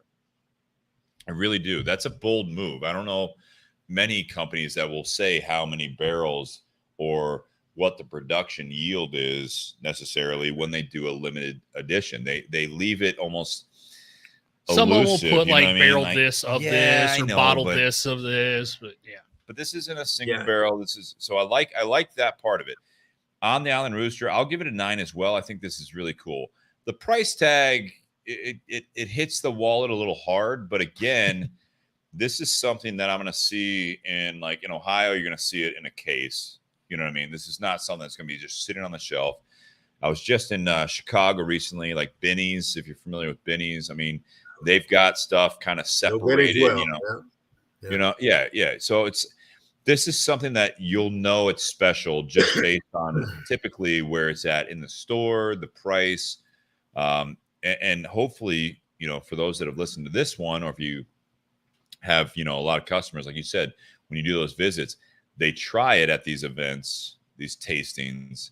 Once they taste it, you're like, this is really good. All right, I'll pony up to $200. You know what I mean? So I'll give it a 9 on that. If I was to bring it in, if this was like a regular release and you're like, yeah, this is gonna be a new product and we're gonna keep it at $200, I'll be like, all right, that's a little much. You know what I mean? Like, you guys are pumping this out now. Let's pump it back a little bit. Pump the brakes. Pump the brakes. The cigar, I'll give it an 8.5. I'm a big CAO fan. The Brasilia at one point was my everyday smoke. That was I've talked about it on the show before when I was like kind of not new to the game, but I was really into it. That was what was hitting my palate really, really well. This is a little reminiscent. This is a little sharper finish. I think it is different. I like the flavor. I like the retrohale. I love the fact that it's got that strong finish, but it's not bitter. Yeah. There are other cigars that have this really sharp finish, and then you're just dried out. Mm-hmm. That's not this. Love the flavor on that. But again, you have to be in the mood for something like this BX3. Mm-hmm. It's not something you can light up in the morning. We have 3 bottles here. If we were drinking the Chicken Cock Rye, this isn't the cigar I'd go to. Me neither. You know what I'm saying? So yeah. It's a really good cigar, but it's not. You have to be in the mood for it. Well, it kind of like he says, the Island Rooster, like this is his favorite, after dinner bottle. 100%. This is kind of one of those cigars, like after a meal, like that's when you get out the cigars. Yeah, definitely not a breakfast first thing in the morning. Like, this is what I want to smoke. All this Brazilian tobacco. Yeah, the pairing, I'll say, I do like the bourbon from Chicken Cock the best with this cigar. I'm going to take a sip. Now I've gone from the Island Rooster to the Rye to the bourbon back to the Island Rooster, and I encourage you to do the same. Make maybe one more pour out of that. All right, I will. You can save that for special occasions here in the garage or back patio. Back patio. I agree with you. The sweetness that the Island Rooster or the bourbon, but I will say, go back to the cigar. I go back. You gotta go back to the cigar. Get your mind working. I think that there is a little extra sweetness in that Island Rooster, especially on the finish. You take a sip out of that bottle, and then you smoke the BX3. That's now my favorite pairing. Oh, all right. After going back to it, so you still have some of the cigar. You're done with it. So yeah. I would say that's probably the best one. I'll give the pairing, and this isn't it's not my favorite pairing. I'll give that an 8.5 as well. Okay. Yeah. So, Gregg, I really appreciate it, man. This is awesome. Same here, guys. I can't thank you enough for having me back on, and you guys do a great job of promoting the industry, not just Chicken Cock, but the whole industry, and I'm so appreciative of that. Again, it's been my life for into 45 years now, and guys like you doing what you do with your podcast. Taking this industry that I love so much to new heights. You do a great job with it. And I'm so appreciative of that. So thank you guys so much. We appreciate those kind words. We try to differentiate ourselves, obviously, with part 2, but also from the other side of it. We don't claim to be the whiskey experts. That's why we have people like you on. Same thing from the cigar world. We give our 2 cents. We give that honest reaction.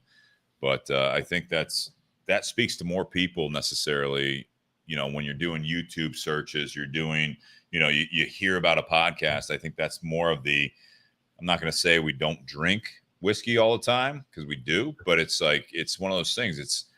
We don't have the whole bourbon room, we don't have all that stuff. We're not just collecting. We love enjoying it, which that's why we love having someone like you on, is that, again, it's all about just the experience of sipping on it, smoking a cigar. It's the experience of talking about it and learning about it and learning what's behind it, and also just having good conversation with good people. So That being said, Gregg, I appreciate it. We're going to round out part one. If those that are listening live, if you're listening after the fact on the podcast apps, or if you're watching the video, just click over to part two, and we'll talk about the topic tonight, Gregg. And we'll talk about, I don't think, I don't know if you're going to stick around or not this time. Chickening out. So that was Nate's idea. I thought it was absolutely perfect, but I'm going to say cheers. Happy Whiskey Wednesday, everyone. And Gregg, thank you very much, guys. Check this out. If you can find that on Rooster, definitely do that. Any other chicken cock products that you see, we absolutely at the Bourbon and BS podcast recommend grabbing a bottle if you haven't had it. If you have had it, you know you got to pick up another. So cheers, guys. Cheers, guys. Thank you so much. Thank you, Gregg. Clear on part one. Gregg, thank you very much, man. Guys, my pleasure. I can't thank you enough. Hopefully we come out with that chicken cock Chanticleer later on this year. If you want to do something with it, we'll do it. But just let me know. Let Aaron know. I guess Aaron kind of controls things, so yeah. Just reach out. He does a great job. He does a great job. He does. Yeah. So, and we're gonna try to include. And I'll like I said, I'm gonna send that intro. If you're cool with that, and Dimmick to reach out to you, because I mean, you guys are.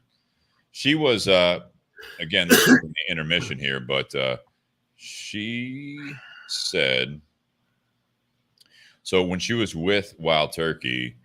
I don't have the years, but she was Midwest Control States manager. Okay. So it's Ohio, Michigan, Iowa. I was there from 1998 to 2008, so that 10-year span, but it may have been after I was there. It might have been right after, because then she was with Watershed more recent years, but that was, I think she was probably with Wild Turkey after you. Okay, cool. No problem. But I'm sure you guys will have some stories. I know Ann just from some, associate relationships, but yeah, I'd love to connect. Well, like I said, the big thing now is that like when she was talking to us about this stuff, and her and I were texting back even today, she said, again, what'd she say?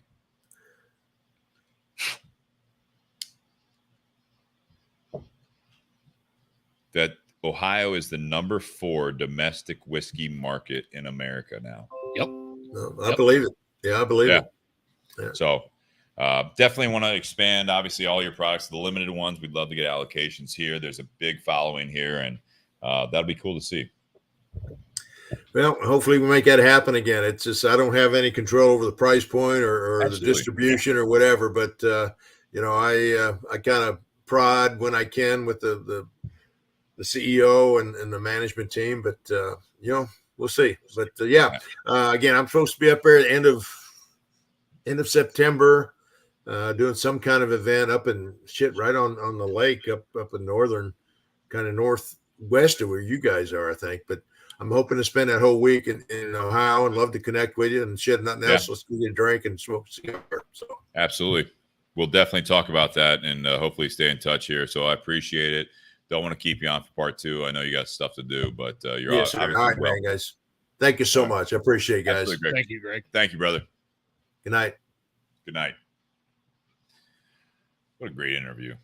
Oh, yeah. Even the first time we had him on, like that was one of those that I think that was like one of the first episodes we started seeing like Facebook throttle stuff down. Yeah. Because we're sitting there like, holy shit. Here's this guy who'd been in the industry for 40 plus years at that time. Talking to us. And, talking to us, talking about some of the stuff he did while he was at Wild Turkey, creating the Russell's Reserve. The story of him sitting in that kitchen with the nose. Oh, yeah. With Freddie No. Bro. Freddie No. Yeah. And having Jimmy Russell, or Eddie Russell taste what would become Russell's Reserve before he told him what the name was. Episode 136? 136. Yeah, check that one out, guys, if you're listening. My God. Yeah. All right, let's do part 2 here. We're already an hour and a half, so probably shoot for an hour. All right. Yeah? Just the two of us. All right. Hopefully not just the two of us. We got some people listening out there. All right. Let's do a quick moment of silence. Nothing important, but just so that I can find this on the audio. We're caught up almost. I had to wait till August because we were maxing out the because I was catching up with the amount of space that we can upload. Mm-hmm. And so I maxed that out, and hopefully you guys are listening there. Tim Dodge is commenting right now. He's the guest next week. Woohoo! Remote. He'll be Remote. But Gregg was a favorite for me. Super proud and passionate about the products. Joe, thank you. Joseph Dobson, audio is good. Thank you very much. Yeah, we finally have a good connection. We're working on that. I am working on switching over. Of course, as soon as I do that, probably still suck, but that's just our luck.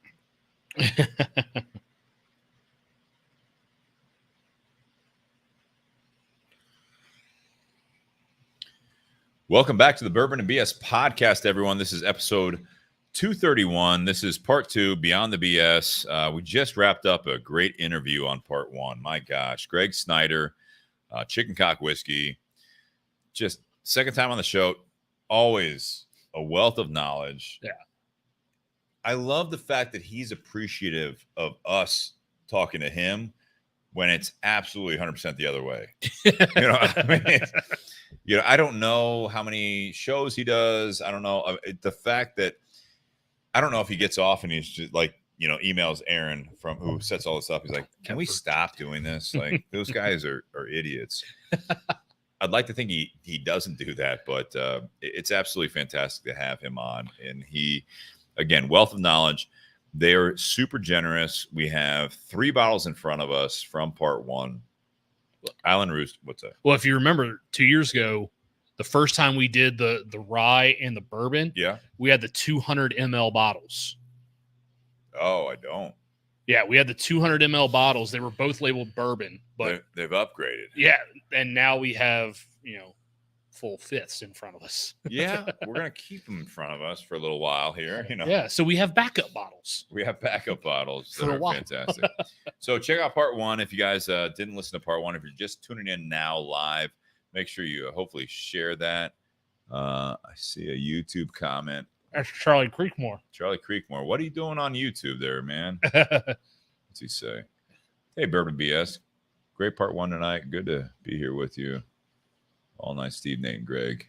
Great stuff. Thanks, Charlie. If we're going to see you on, if you can, log on to Facebook because that's what we monitor as the conversation, but we do try to monitor the YouTube as well. Before we dive into the topic tonight, I do want to comment. Thanks to everyone out there. Patreon.com/Bourbon and BS podcast. You guys, the monthly contributions, $5, $10, and $25 contributions is fantastic. Again, helps pay for all the stuff that we do. Again, we're doing this out of my garage, this side project. We love the loyalty from some of these people out there. Not only that they can't listen every week, but they contribute. It's been fantastic. We'd love to expand it. We're talking about doing a barrel pick. We'd love to do that. I don't know about Chicken Cock, but maybe local first, but it'll be great. So thank you guys very much. Also, Venmo at Bourbon and BS. You guys can send us whatever you guys want us to buy. If we can get it, we'll do it. We'll do our best. And if you want to do a one-time contribution, that'd be amazing as well. Thank you very much. And then Tinderbox at Easton, I'm still smoking the BX3 because I waited. Literally waited. I waited because I wanted to try we had Gregg Snyder on. I wanted to focus on the juice tonight, so. Well, I wanted to be able to, make sure I was smoking the cigar, be able to do a good pairing. 100%. We'll never get this bottle again. Yeah. So that's where it's like, I wanted to focus on that. Tinderbox Season, thanks for the CAO BX3. You guys can contact them if you haven't got a brick and mortar near you. Brand new CAO product. Or if your brick and mortar doesn't carry it. Yeah, right. Yeah, talk to them about it. Yeah, check out part 1 for that. Also, Altadis USA. Nate just lit up the Romeo y Julieta, the Reserve, and we've talked about that before on the show. Such a underrated Romeo because it's so different. The wrapper on this cigar feels like velvet. It's an Ecuadorian Habano. I love the which wrapper. Is not known on Romeos, but anyways, check that out. Altadis USA. Thank you for the continued support, and also BS Cigar Company. I got a gold in the garage. I'm sure you normally have some BS as well. Gold and silver are available. Gold's medium bodied, silver is medium full. Check them out. They're also available at Tinderbox at Easton. They do ship as well if you want to put together a pack. As Nate said in part 1, 10 or more is the best, but if you want to do 5, we can do that as well. Whatever you'd like. But thank you guys for the support. Buyjack.com/bourbonandbs. I've got the red shirt on. Nate's got the black. It says pour one more, light up another. We'll figure this out together. That was our slogan for the show. Good summary. Words to live by. Words to live by. Also other apparel on there as well. BS Cigar apparel. Some fun stuff on there. Some hoodies. You got the black camo hoodie as well. That's got the Bourbon and BS barrel logo. Yeah. Try to expand that a little bit. The logo that's right there. Good point. Good point. And we encourage everyone to please drink responsibly. I live here. I understand sometimes by the end of the show, I'm a little bit tipsy/drunk, but I do live here. Yeah, so you don't have to go anywhere. I don't. But I do encourage everyone to please drink responsibly, and we're trying to do better on that ourselves as well. So tonight, still no hats, Tim Dodge. I know. I'm working on it. We've got the BS Cigar hats if you need one. If you're in the area, Tim, if you need a BS Cigar Company hat, I can sell you one, but it's not through mail. But I can send you one. Nice hat. Yeah, as soon as we get his new address where he's moving to. Talk to him next week. All right, tonight, part 2. This is where we go beyond the BS. This is where we're going to talk about a little bit about life. I reached out to Nate today because normally I do come up with the topics, right? Because I usually just draw a blank. Right. And I love this topic. So what's the topic tonight? Let's see, Nate. I'm not going to say run the part 2, but let's see where you're at. Let's start it off. Kick it off. No, so my idea, and this was inspired because we were drinking chicken cock, and sometimes I like to do a little play on words. So my thought was chickening out, and the thought process behind that was, how do you react when things get difficult? Do you face it and be proactive, or do you do nothing and just hope for the best, or hope whatever the issue is goes away? And that can be whether it's professional, relationship, personal issues. Okay. Some people do think, deal with different problems different ways. I think it depends on the type of person as well as what the situation is, like what the issue is. All right. Sneeze. Bless you. We got some pepper in that. in that BX3. In that BX3. Oh yeah. All right. So let's see. We're going to Merriam-Webster. Chicken out. It's informal.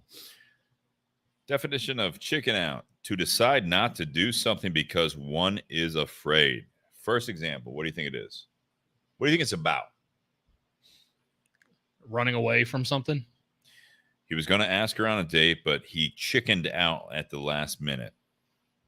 Which I think is funny because I'm sure everyone has seen a video of like a little kid on a farm, like, messing around and trying to tease a chicken, specifically a rooster. And like all of a sudden that rooster just starts charging at him. Well, and chicken versus rooster. Well, yeah, I mean, but or to this point, chicken cock. Yeah. Cock or rooster being the male, hen being the female. Yeah, sometimes you piss that rooster off enough, and they'll come running at you. Yeah, and they will chase you. I mean, they why do they call them cockfights? Well, because there's chickens and they fight. They'll tape little chicken blades. out from Collins Dictionary.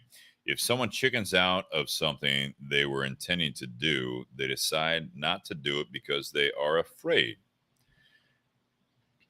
He makes excuses to chicken out of family occasions, such as weddings.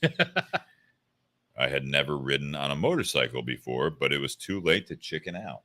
Mm-hmm. So I took your topic and I wanted to bring up definitions of it. So where did you see this topic going tonight? Well, I figured we would probably end up talking. And also to the viewers out there, where do you want to take this topic? Well, I figured we would talk probably about personal experiences with facing an issue that maybe we chickened out on, or maybe we faced head on, or also relationship issues. Most people in a relationship don't like to get in fights in that relationship. So confrontation. Yeah. Okay. By nature, I'm a non-confrontational person. I hate confrontation. Why? It just makes me uncomfortable. To get in a confrontation and fight about something. Now, there are confrontations don't always lead to fights, though. You got to remember that. That's true. I think that in a relationship, I think it depends on what the issue is. Is it a make or break type of issue in that relationship? Or is it just something that the two of you disagree on, but you can still, get along regardless of how you feel about that? Obviously, there are some things that you can't just ignore in a relationship. Sure. And this is, something recent. I'm not going to drop names, but all the names. Let's go. Nope, not dropping. Are not they listening tonight. Well, they're a good friend of mine. They might listen to it. I know they don't listen to it live because I never see their name pop up. But still, they're a friend tag them? No, they're a friend of mine. I'm not going to drop their name because what's going Fair. on with them is extremely personal. But I have a good friend of mine that I've known for more than 20 years who is going through some very serious marital problems. Okay. Because his significant other is still cheating on him. And wow, got heavy real quick, man. The person knows it's a problem for the relationship, but they also have no intention on fixing or correcting it whatsoever. And so he's trying to make a decision of how much of a fight does he put up for his marriage. Okay. And it's one of those, it's like, and I told him, I was like, if this marriage and this relationship is truly what you want, you need to fight for it. However, if you're the only person who gives a shit about it, how much of a fight do you really put up?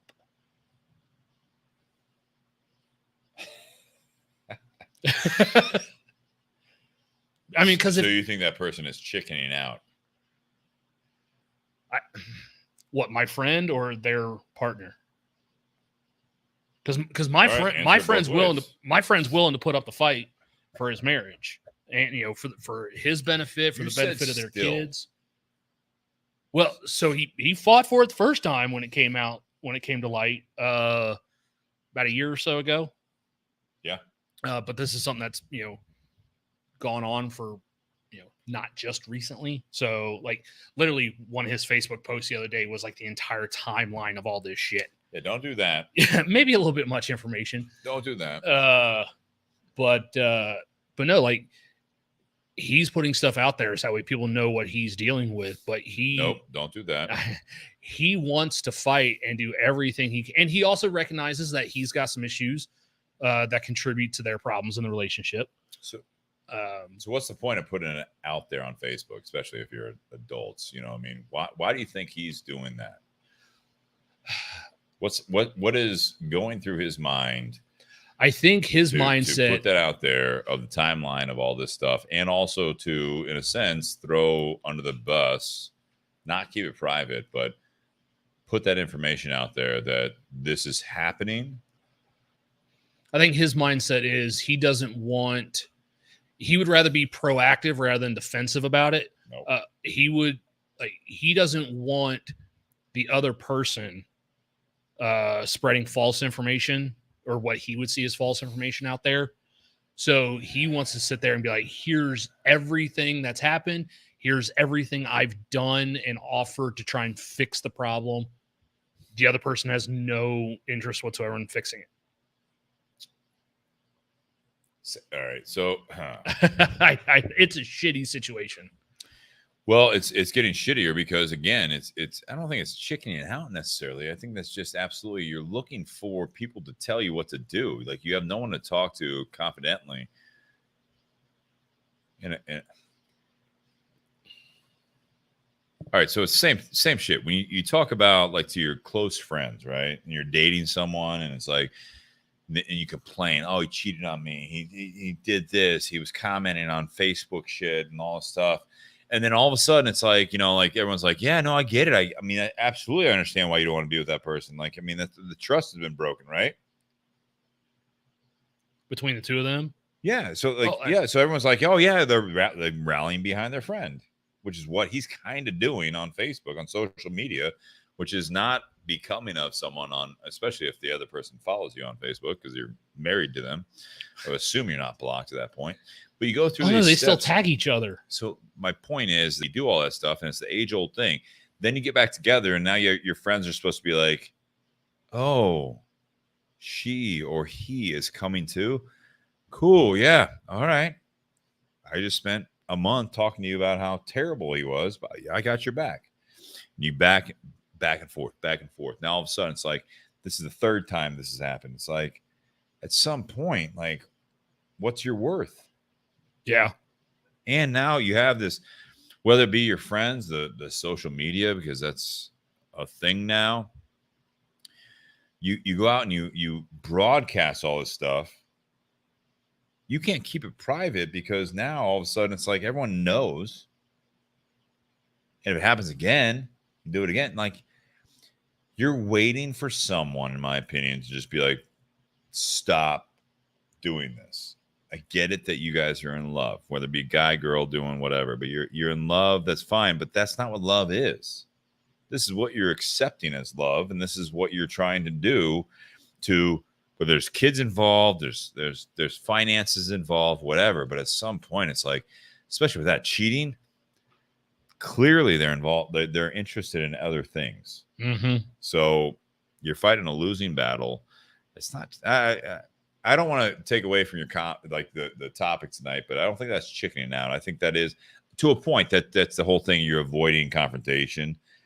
That's something that people need to realize. I think that is not in the best interest of you or the other person, and you're going to waste several years. I've done it before. I think a true example of him, like if he were to chicken out in this situation, was literally just like her just run all over him and do whatever she wants. And sounds like what she's doing. Well, but him also like just accepting it and not sticking up for himself. So marriage especially is a vow, but it goes both ways. So it's something that you want to stand up to. If you believe in the vows of marriage or a commitment, right? You stand up to yours. But if the commitment is broken on the other side, okay, good for you. You didn't bolt on the first problem. Happens again. Now it's on you. It's that age-old thing. You fool me once, shame on you. Fool me twice, shame on me. Shame on me. Fool me 18 times, I'm an idiot. That's how that works. I think chickening out a lot of times will deal with, obviously, personal relationships that, like what they said on Webster, right? It's like, you don't ask the girl out. Those are the unknowns. There's no vested interest. There's no like everyday life going into it. So let's scale it back a little bit. That it is something that you if you don't take chances, and I think there are a lot of steps that go into before you take those chances. We talked about it on the podcast in part 2 before, is that you want to take care of yourself. You want to do all this stuff. If all you're doing is just blaming other people of why you don't do shit, that's because you haven't put the work in beforehand. You what is it, like Wayne Gretzky, and then in The Office, Michael Scott, right? You miss 100% of the shots you don't take. Absolutely. Yeah. That's the chickening out thing. Yeah. I mean, like, and I understand that. I understand the fact that, it's like you don't think you're good enough. You see a girl, you see a guy, you see whatever it is, whatever gender you are at these points, it's like you do all this, and you don't take the shot. Well, that's fine, because now your life is the same, right? Mm-hmm. But there's also the point of like, if you don't take the shot, if you don't go for the job interview, or you do something, if you don't really put yourself forward the best you can, that's more on you, because you took a shitty shot, because you didn't prep, you didn't practice, you didn't do all that stuff. So chickening out, I put in the description, I don't know if I can pull it up on this thing anymore. but it was something along the lines of whether it be confidence. Can you see it on yours? Yeah, you can. Playing with the feature Chicken Cock name and discussing the concept of chickening out when it comes to many different aspects of life. Is it about courage, ability, confidence, or something else when it comes to decisions and actions? Yeah. What else does this apply to in life? Those three things. What was it? Courage, ability, confidence. Yeah. Or something else. Or something else. But I kept it open. But I think that has a lot to do with it, is that there is a bit of a confidence thing, right? You know, there's that fine line we walk, or people walk, of confidence and cocky, right?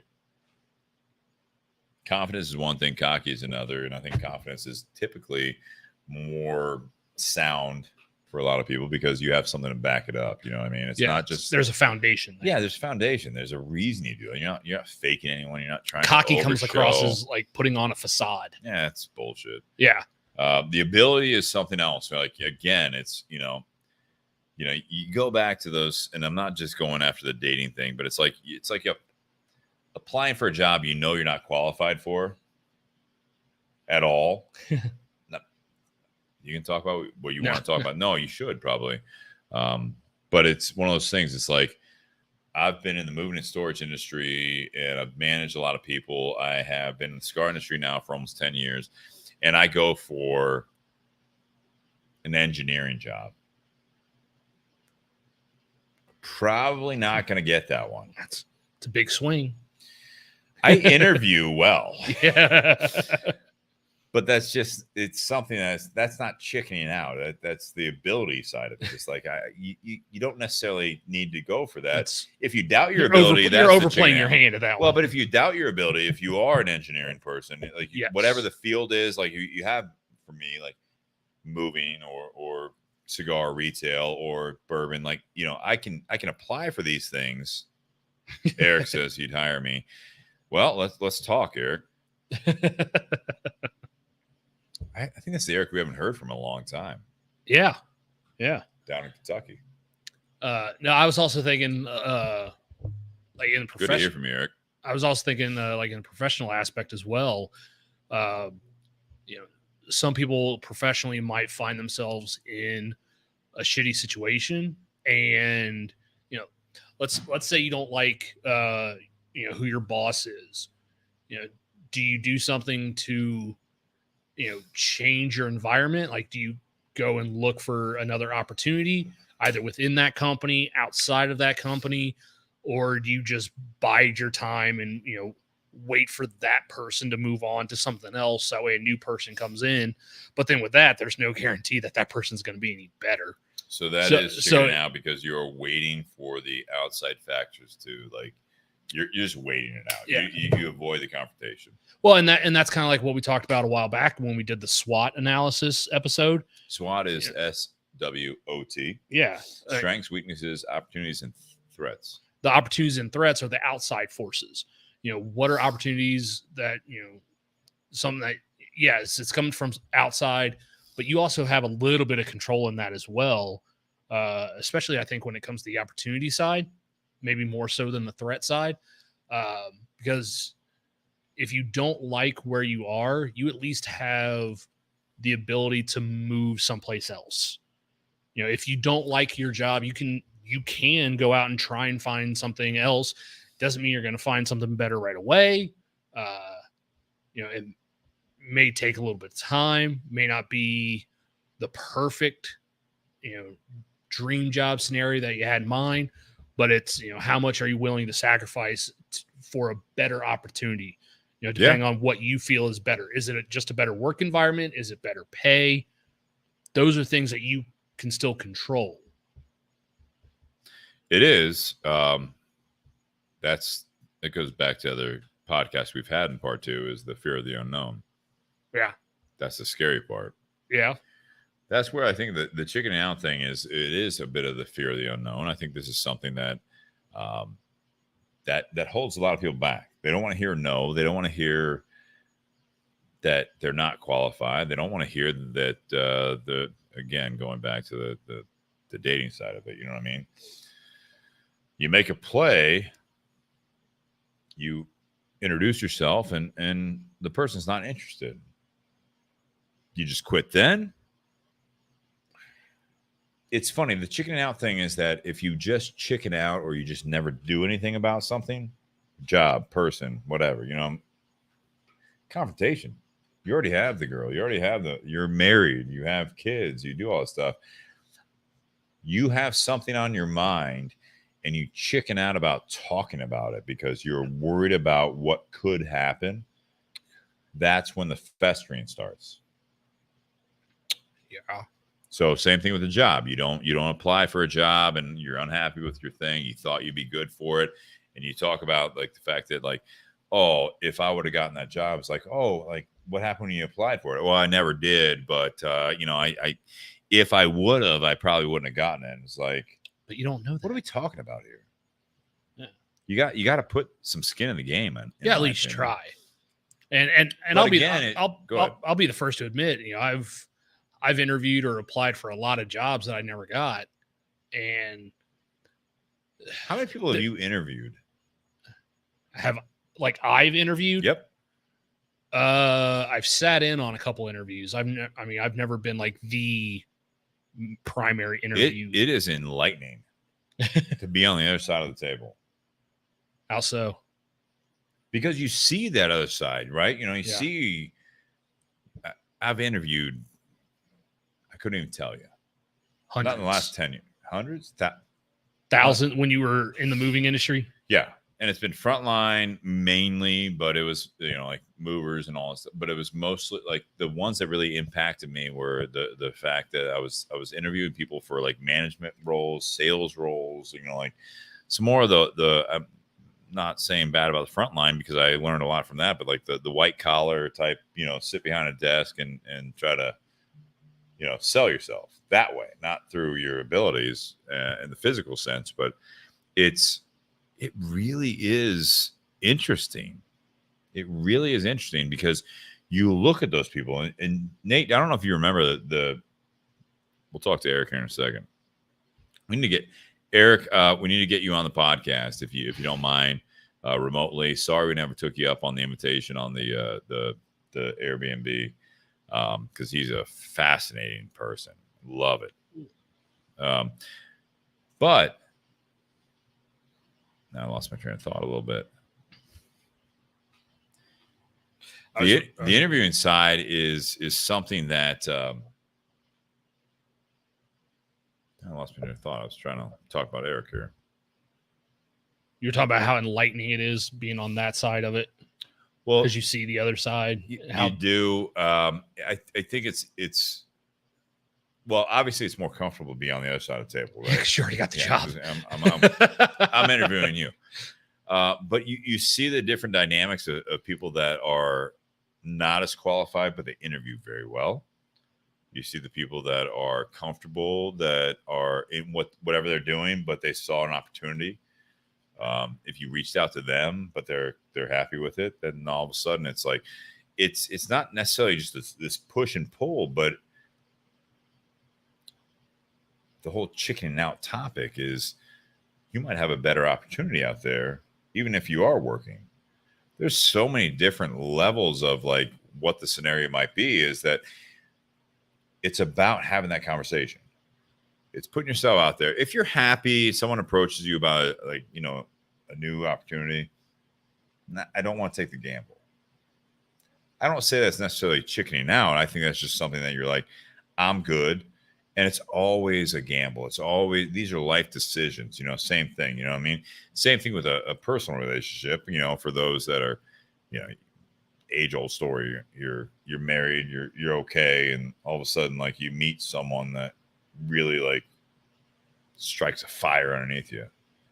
Like, just like a job, like that sounds so great. This is so much better than what I have.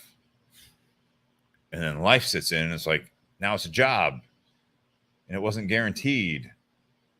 I wish I could go back because it was so good before. it's this mentality thing.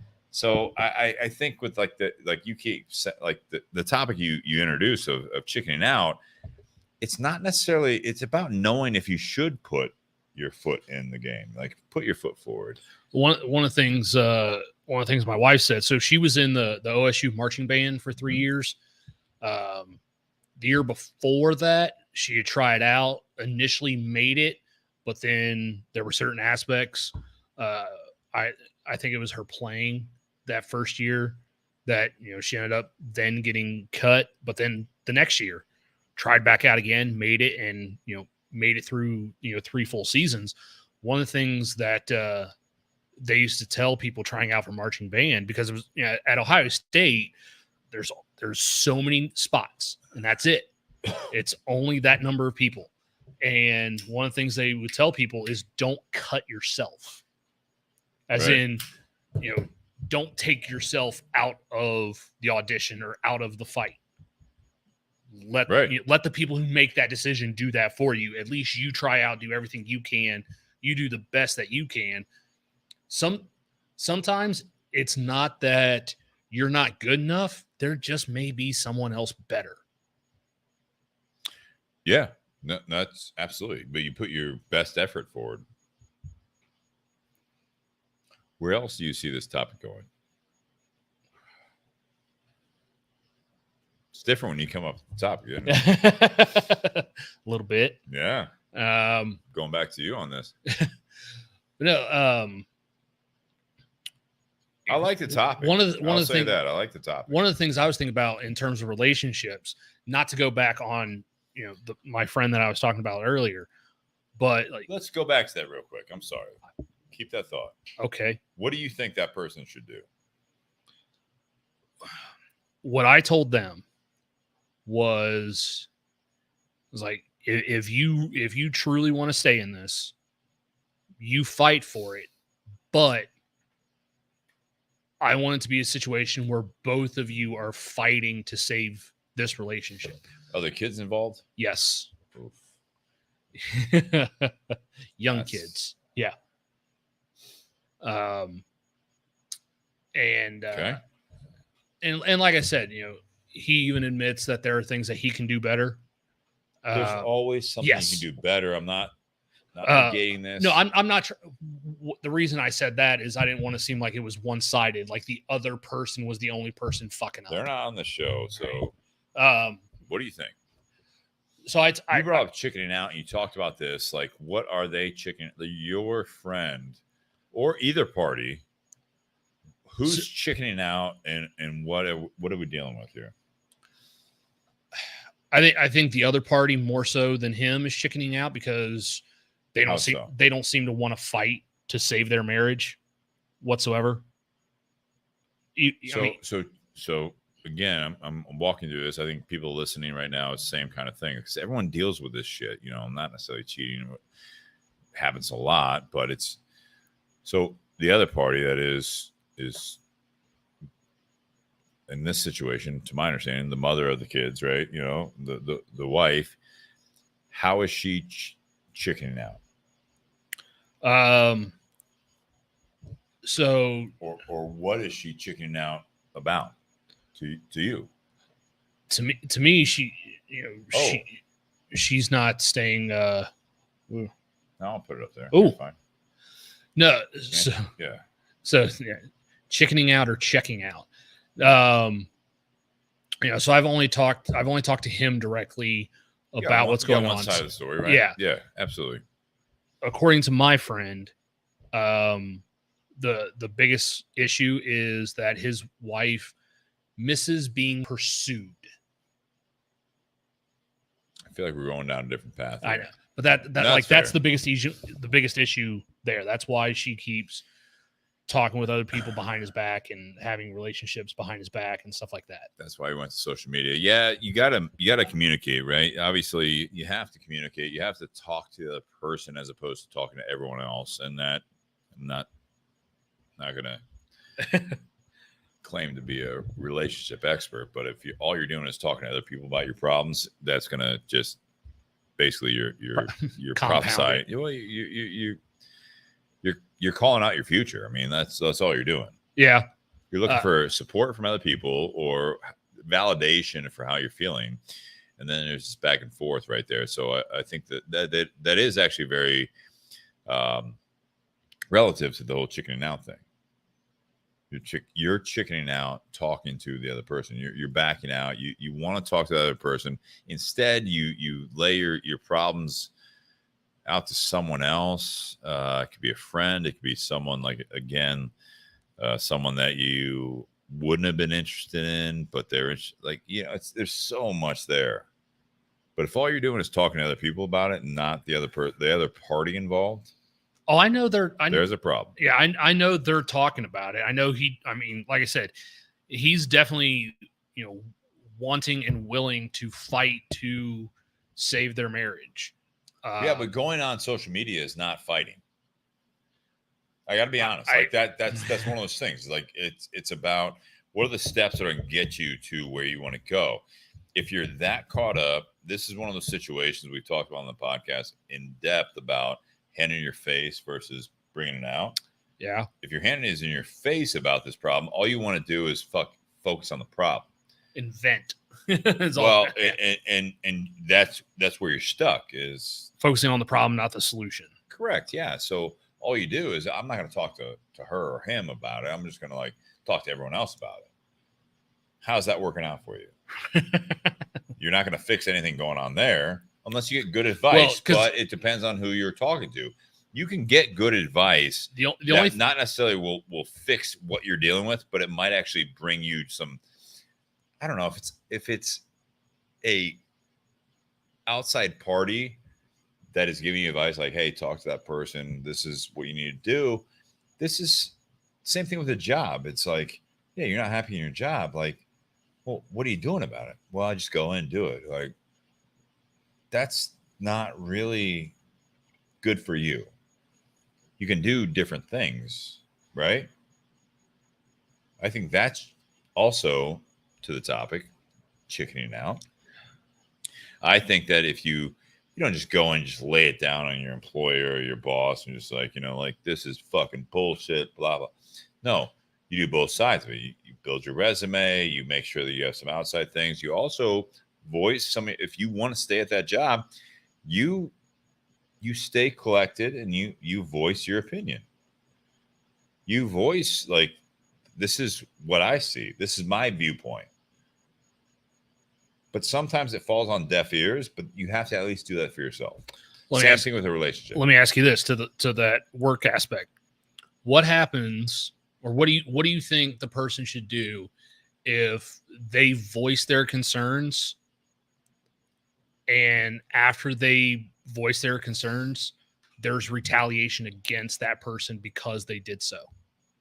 Well, job or personal relationship, whether it be like friends or a romantic relationship, there has to be a follow-up with the sense that you have to be able to continue that discussion.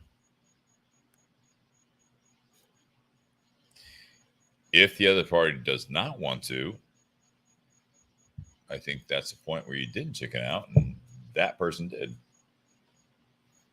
Okay, I see that. That party did. I think, if you don't want to have this whole in your friend situation, I want the betterment of the kids and the marriage and all that stuff. It's like, well, if that person keeps searching for a new employee, searching for a new interest, doesn't want to be how long do you do that? Mm-hmm. What do they actually want? What is the shortcoming? What is leading them to that point? Where do you actually go from here? Do you focus on just the now of the unhappiness and that's all you want to deal with? Or do you say, actually, I'm going to put skin in the game, not chickening out. I want to see us here from here. I want to see us in this, I want to be at this level in my career. And to do that, I have to make sure that everyone's happy. I'm fulfilling my employment. I'm fulfilling what you expect of me. I want to know what you expect of me. And then if I can fulfill that, I will show you. If both parties just hold on to that moment and they act like they're going to oh yeah, I'm in. But then you just go back to that moment and they hold that over the head of the party involved, you're not being true either. That's where you're chickening out. So with your friends, like employers, the same way. You mess up or whatever it might be, but it's like in that situation, it's like, all right, you fucked around. We got back together. We're doing this for the kids. You did it again. Doing it for the kids. We're trying. I want to be here. What does that actually look like? One thing is stop fucking around. Because I'll tell you what doesn't work for this is to make this the norm that you just keep saying you want more and more and more. At that point, now we have to realize that we have a finite time on this world, and you can go do that, and we can still be parents to our kids. But as much as I am invested in you and in our relationship and our family, you aren't. Yeah. Well, and what I told him was that's a tough conversation. Yeah. What I told him was I wanted him to fight for his marriage, but I didn't want him being the only one fighting for it. Because if he's the only one fighting to keep it and the other person doesn't want to keep it and they're doing everything in their power to destroy it, I mean, yeah, there's no great win-win. There's no win-win there. You're just polluting the waters there, man. Yeah. So that's what I told him. I was like, if you want to fight for this, go right ahead. Absolutely fight for it. But don't be the only one. Don't be the only one that gives a shit. Yeah, it's putting yourself forward, man. You got to make your intentions known. If you don't, then you are the recipient of everything around you. That's the biggest thing. Wow. One of the other things I was thinking about that made me come up with this topic. So not to talk about, my friend and their relationship, because obviously that's a huge issue. But then, and for the listeners out there, live or otherwise, if you're listening after the fact, what do you guys think? What would you do? It's a good hypothetical. But no, the other thing I was thinking about was, if you're in a relationship and, something small comes up that, the two of you have an argument about, or one person's unhappy with you doing something or not doing something. Like, so if the other person's mad at you about something, but you don't think you did anything wrong, how do you do you defend yourself, or do you just roll over and play dead and, let that person just, get their way? Do you stick up for yourself? Do you communicate whatsoever and try and, make the other person understand where you're coming from? Well, you don't have the answer or have an answer. What do you think, Nate? Answer your own question. Sipping on the chicken cock rye here. Well, I think in a lot of cases it depends on, what the issue is and how big of an issue that is to you. Explain that. Well, so for example, dive into you here. You brought it up. I'm just going to be the guest on that part too. All right, I'll talk personally. Okay. Oh no, my wife will admit this. So there have been times Jess, you can text me instead of him on this one, or comment on the food. There have been times in the past where I said or did something that upset Jess, but I didn't know I upset her, and she didn't tell me that it upset her right away. Instead, she festered on it for like 3 or 4 weeks. And here we are. And it, in her mind, the level of intensity just kept ratcheting up just a little bit more. Why do you think she didn't say anything? I think. Do you think she chickened out, or I think she was afraid to bring it up because she thought it would make me mad. There you go. But what ends up happening? So she festers about it for a month, and then brings it up. Yeah. And I'm like, and it could be something where I don't remember doing that whatsoever, but already here we go. And my intensity level on this is down here. Yours is here. Yeah. We are not starting off on the same page because you're way ahead in intensity You on remember this that, roller coaster. that scenario I gave, it's been a couple years back, about like there's a light bulb out in the closet. Yes, I did. Oh, I remember that very well. We talked about that multiple times on the podcast and outside the podcast. This thing was like, I didn't know light bulb was I out. don't know like why you're mad at me because I didn't change the light bulb in the closet. I don't even use that closet. And you it's been out for how long? Why don't you just say something? And I thought that was one of those things. Jess texting you. Yep. Yeah. I'm gonna bring her up on the live feed. I shared a link tonight. Jess, welcome. No, it's about that. At least breaching the subject. It's communicating. Yeah. You're absolutely right. You use the topic of chickening out. It's just avoidance. You don't, again, put skin in the game. You don't put your hat in the ring. You don't do anything. And then if you fester on it or you just deal with it, it's not necessarily, there are some things you can brush off, but if it has some importance to you and if it festers, to your words, I agree with that. Whether it be hours or days or weeks or months or years, that is something that you can realize what's your limitation. If you are sitting on it, not festering, but you're sitting on something that upsets you and you think you can not deal with it. If you think you can actually like, all right, I'm either taking this wrong, I'll talk in a different way, I don't want to text it. I don't want to call. I want to sit with that person. I want to talk to that person. Now, all of a sudden, now you're working on your communication skills, but you're not chickening out.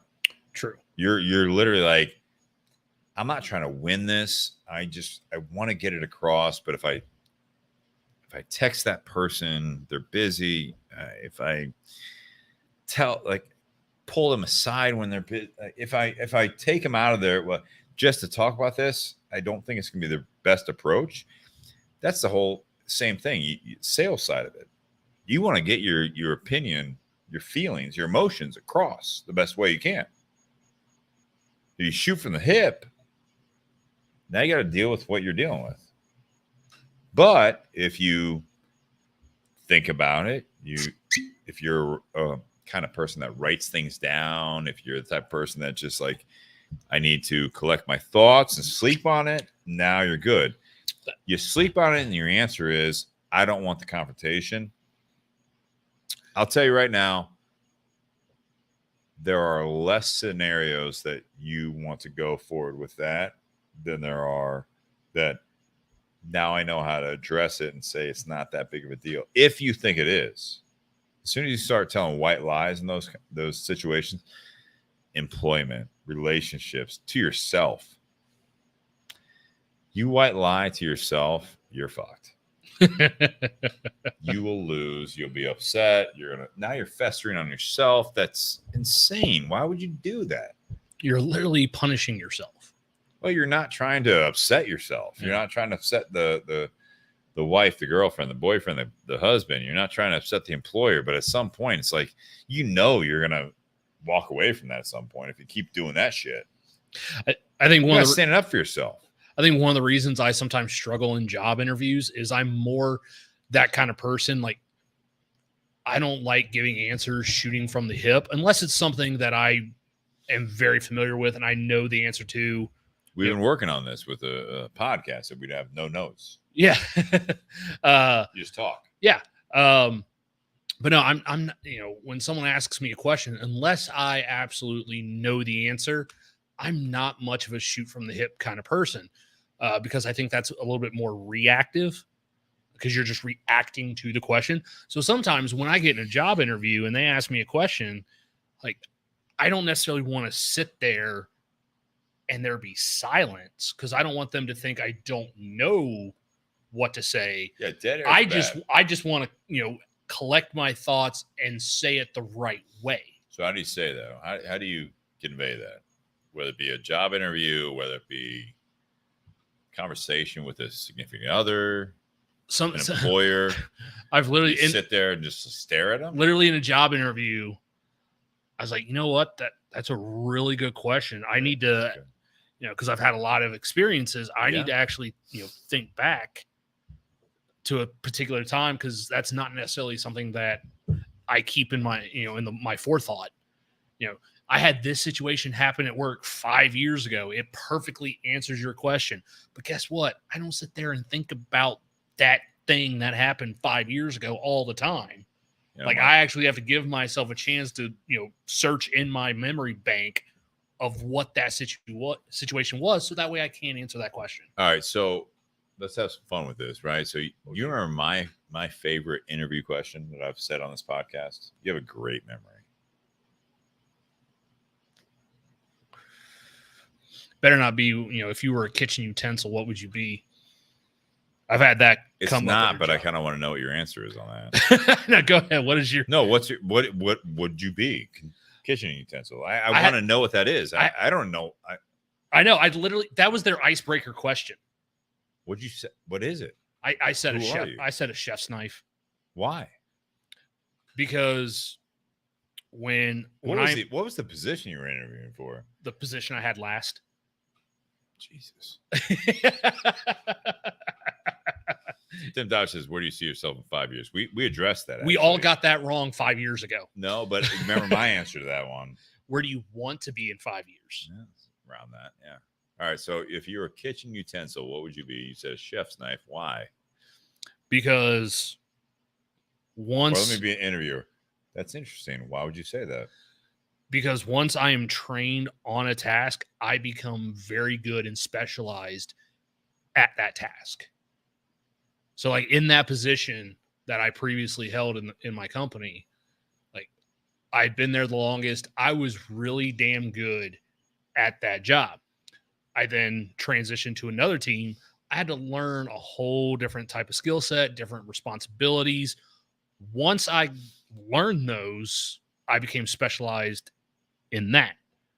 One of the other interviewees for that previous job, so I mean you're going back 7 years.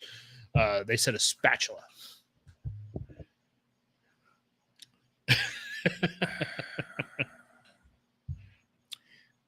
It's interesting you asked that question. I'd say a chef's knife, and so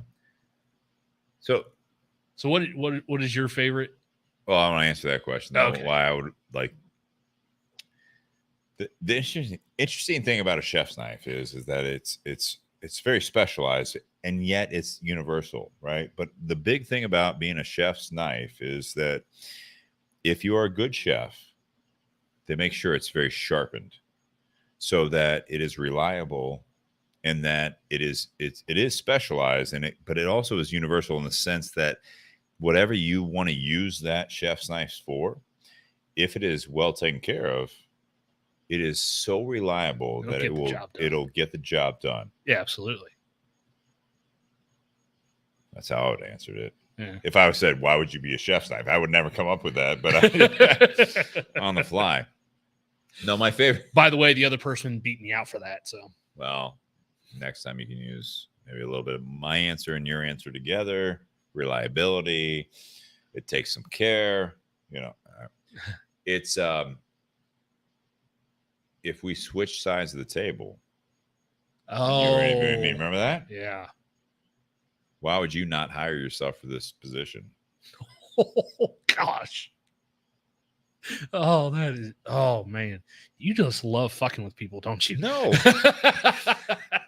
I did that for frontline movers. Why would you not hire yourself? I was hiring people in at like $12 an hour, and I asked that question.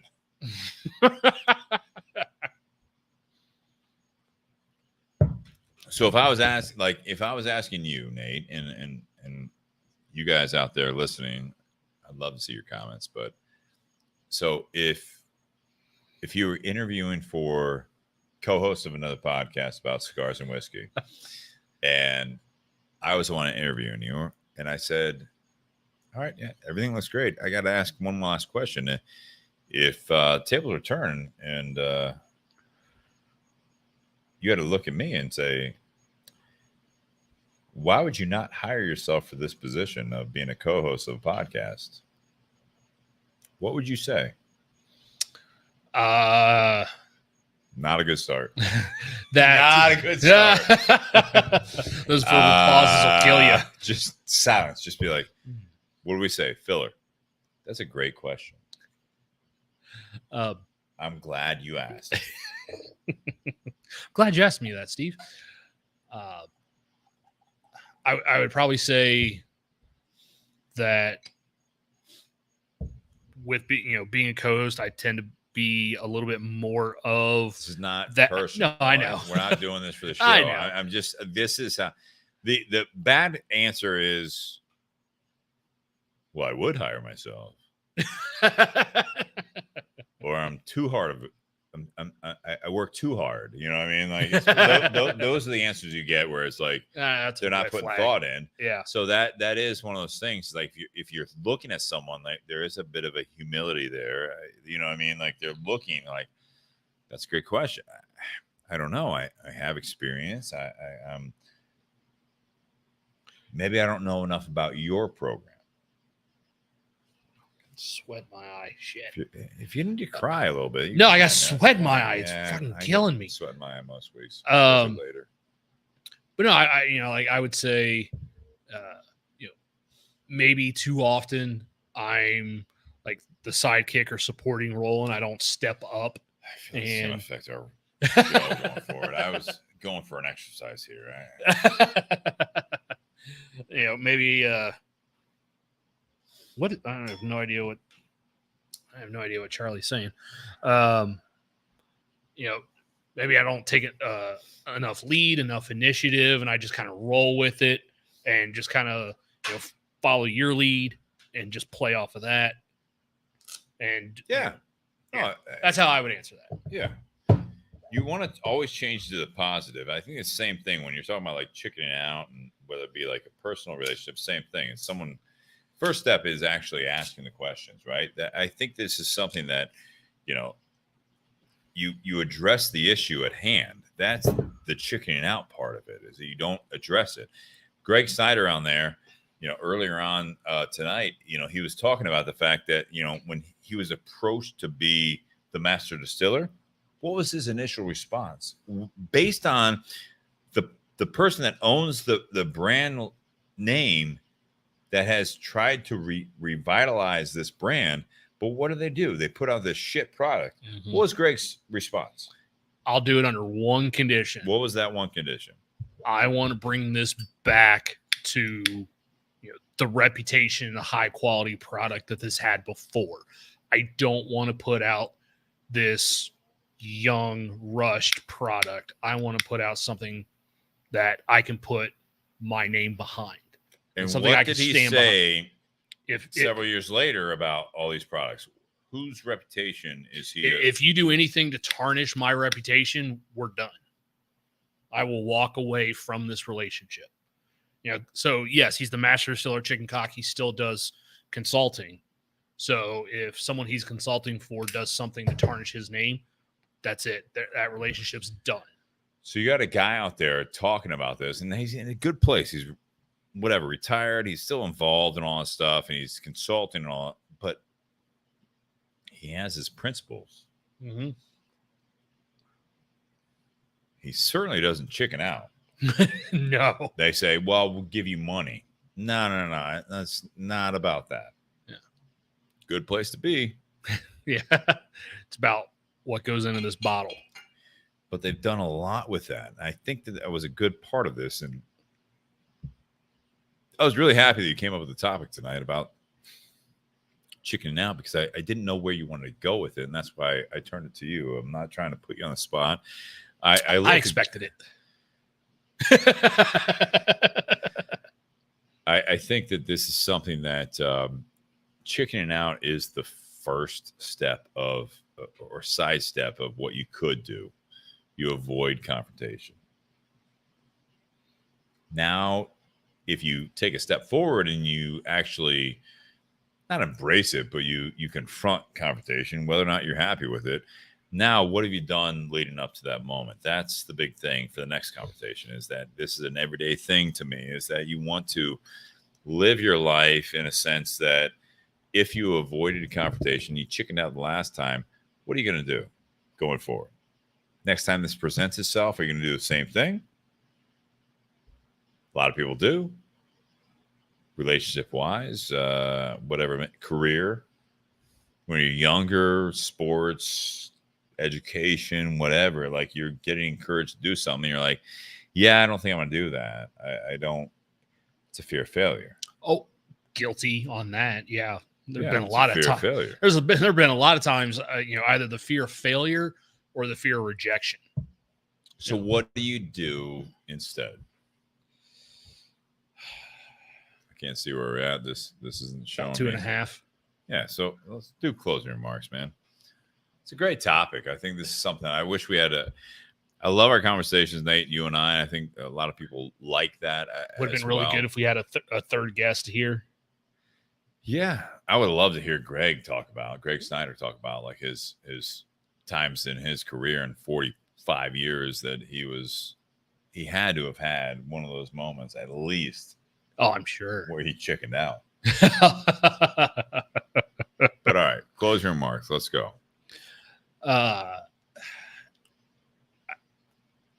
think one of the things I've had to learn over the years is to not let my fears hold me back.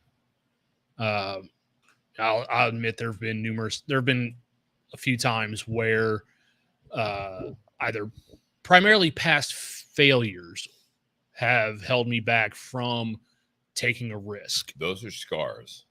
Yes. To where it may have been something I wanted to do and try again, but having that scar of that failure or it not working out the way I wanted to, held me back from either accepting it or even just trying and going after. Use the word prevented. I think it's different than held you back. It's prevented. It stopped you. Not held you back. It stopped you. Yeah. Almost paralyzing. Yep. Yeah. And that's one of the things I've had to come to grips with over the years.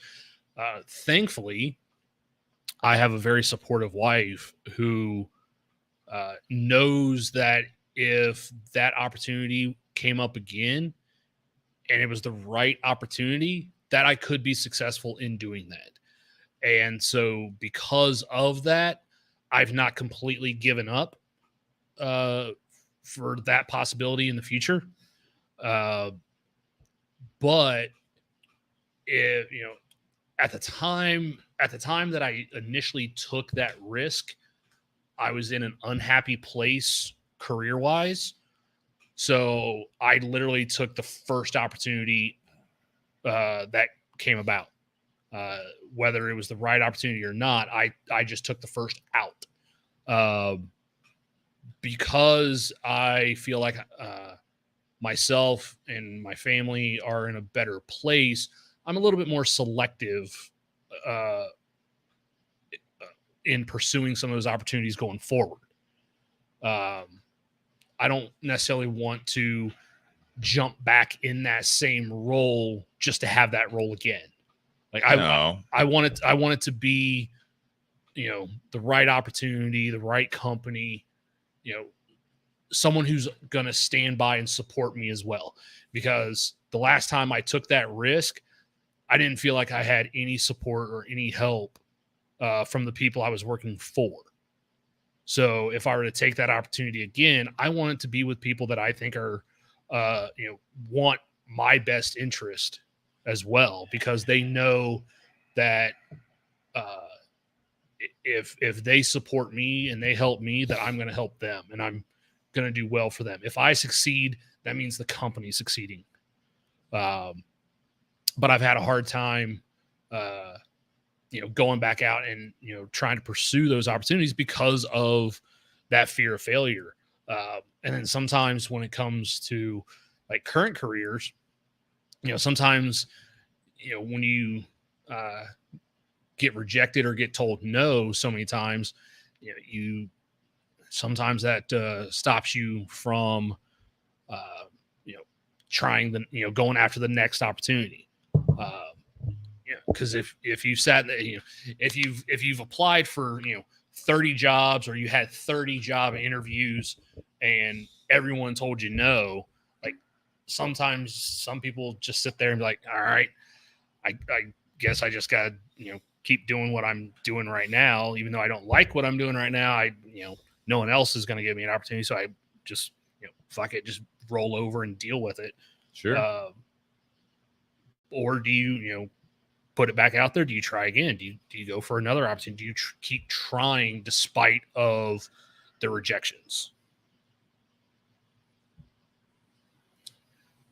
Sean Anderson finally tuned in tonight, and he says, but there's always a yes out there somewhere. I love that.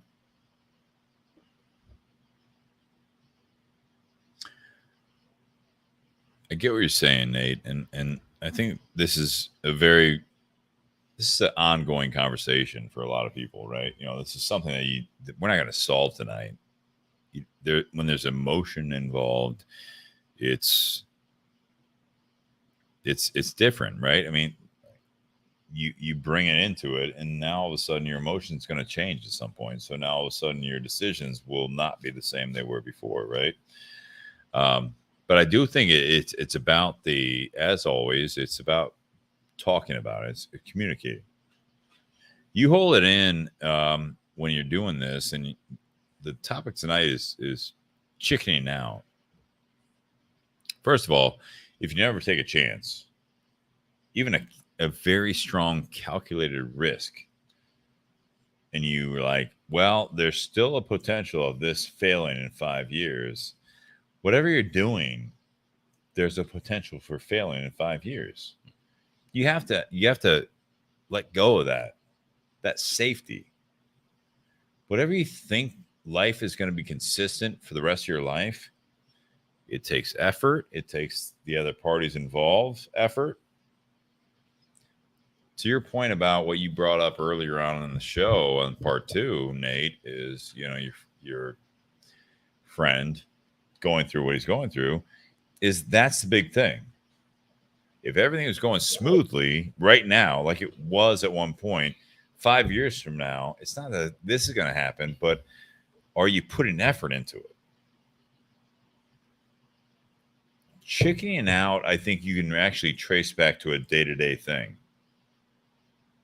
I am of the opinion that if you just roll through the days and the weeks and the months and the years, you've already chickened out. You haven't put any effort into it. You really need to make your opinions known. You need to make your emotions known. Not with the scare that you're going to scare off not with the fear that you're going to scare off the people involved, whether it be your significant other or your job. Put your opinion out there, but also obviously be open to the other side of it. Have your feelers, be open to other people's thoughts, facts, everything else. It's not about balance necessarily. I think these are those situations that if you don't put yourself out there, or your feelings or your thoughts or whatever it is, that's you chickening out. I am of the opinion that you have to be tactful, right? Always. Employment, relationship, friendship, to yourself. If you put out unrealistic expectations of what you expect in this timeline, by tomorrow, by next week, by whatever, that's not being honest. That's not, like, you can have your shortcomings, you can have all this stuff. I think these are those moments that if you put it out there, at the very least, if you have an open conversation, and it's not just a monologue and telling the demands, that's the big part, is that you can actually benefit, hopefully, together, or at the end of it, separately, or if you're on your own, right? Don't give yourself unrealistic expectations. This is something that also you're chickening out. Like you want to go on a diet, but I'll never do it. You're chickening out. You want to go to the gym. I want to join a gym, but I feel uncomfortable. You're chickening out. This is the big thing. I'm going to take a walk every morning, but I like sleep. You're chickening out. All these things, it's every little aspect of it is that you have to have this open line of communication. And sometimes it's yourself. Sometimes it's your significant other. Sometimes it's your friends. It's your family. It's your employer.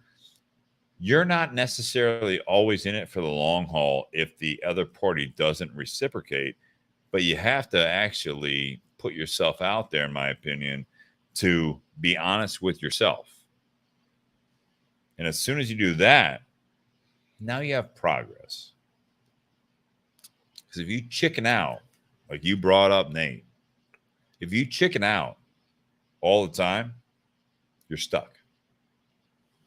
That's it. Yeah. You always avoid. Well, if you always avoid, good luck being on your own.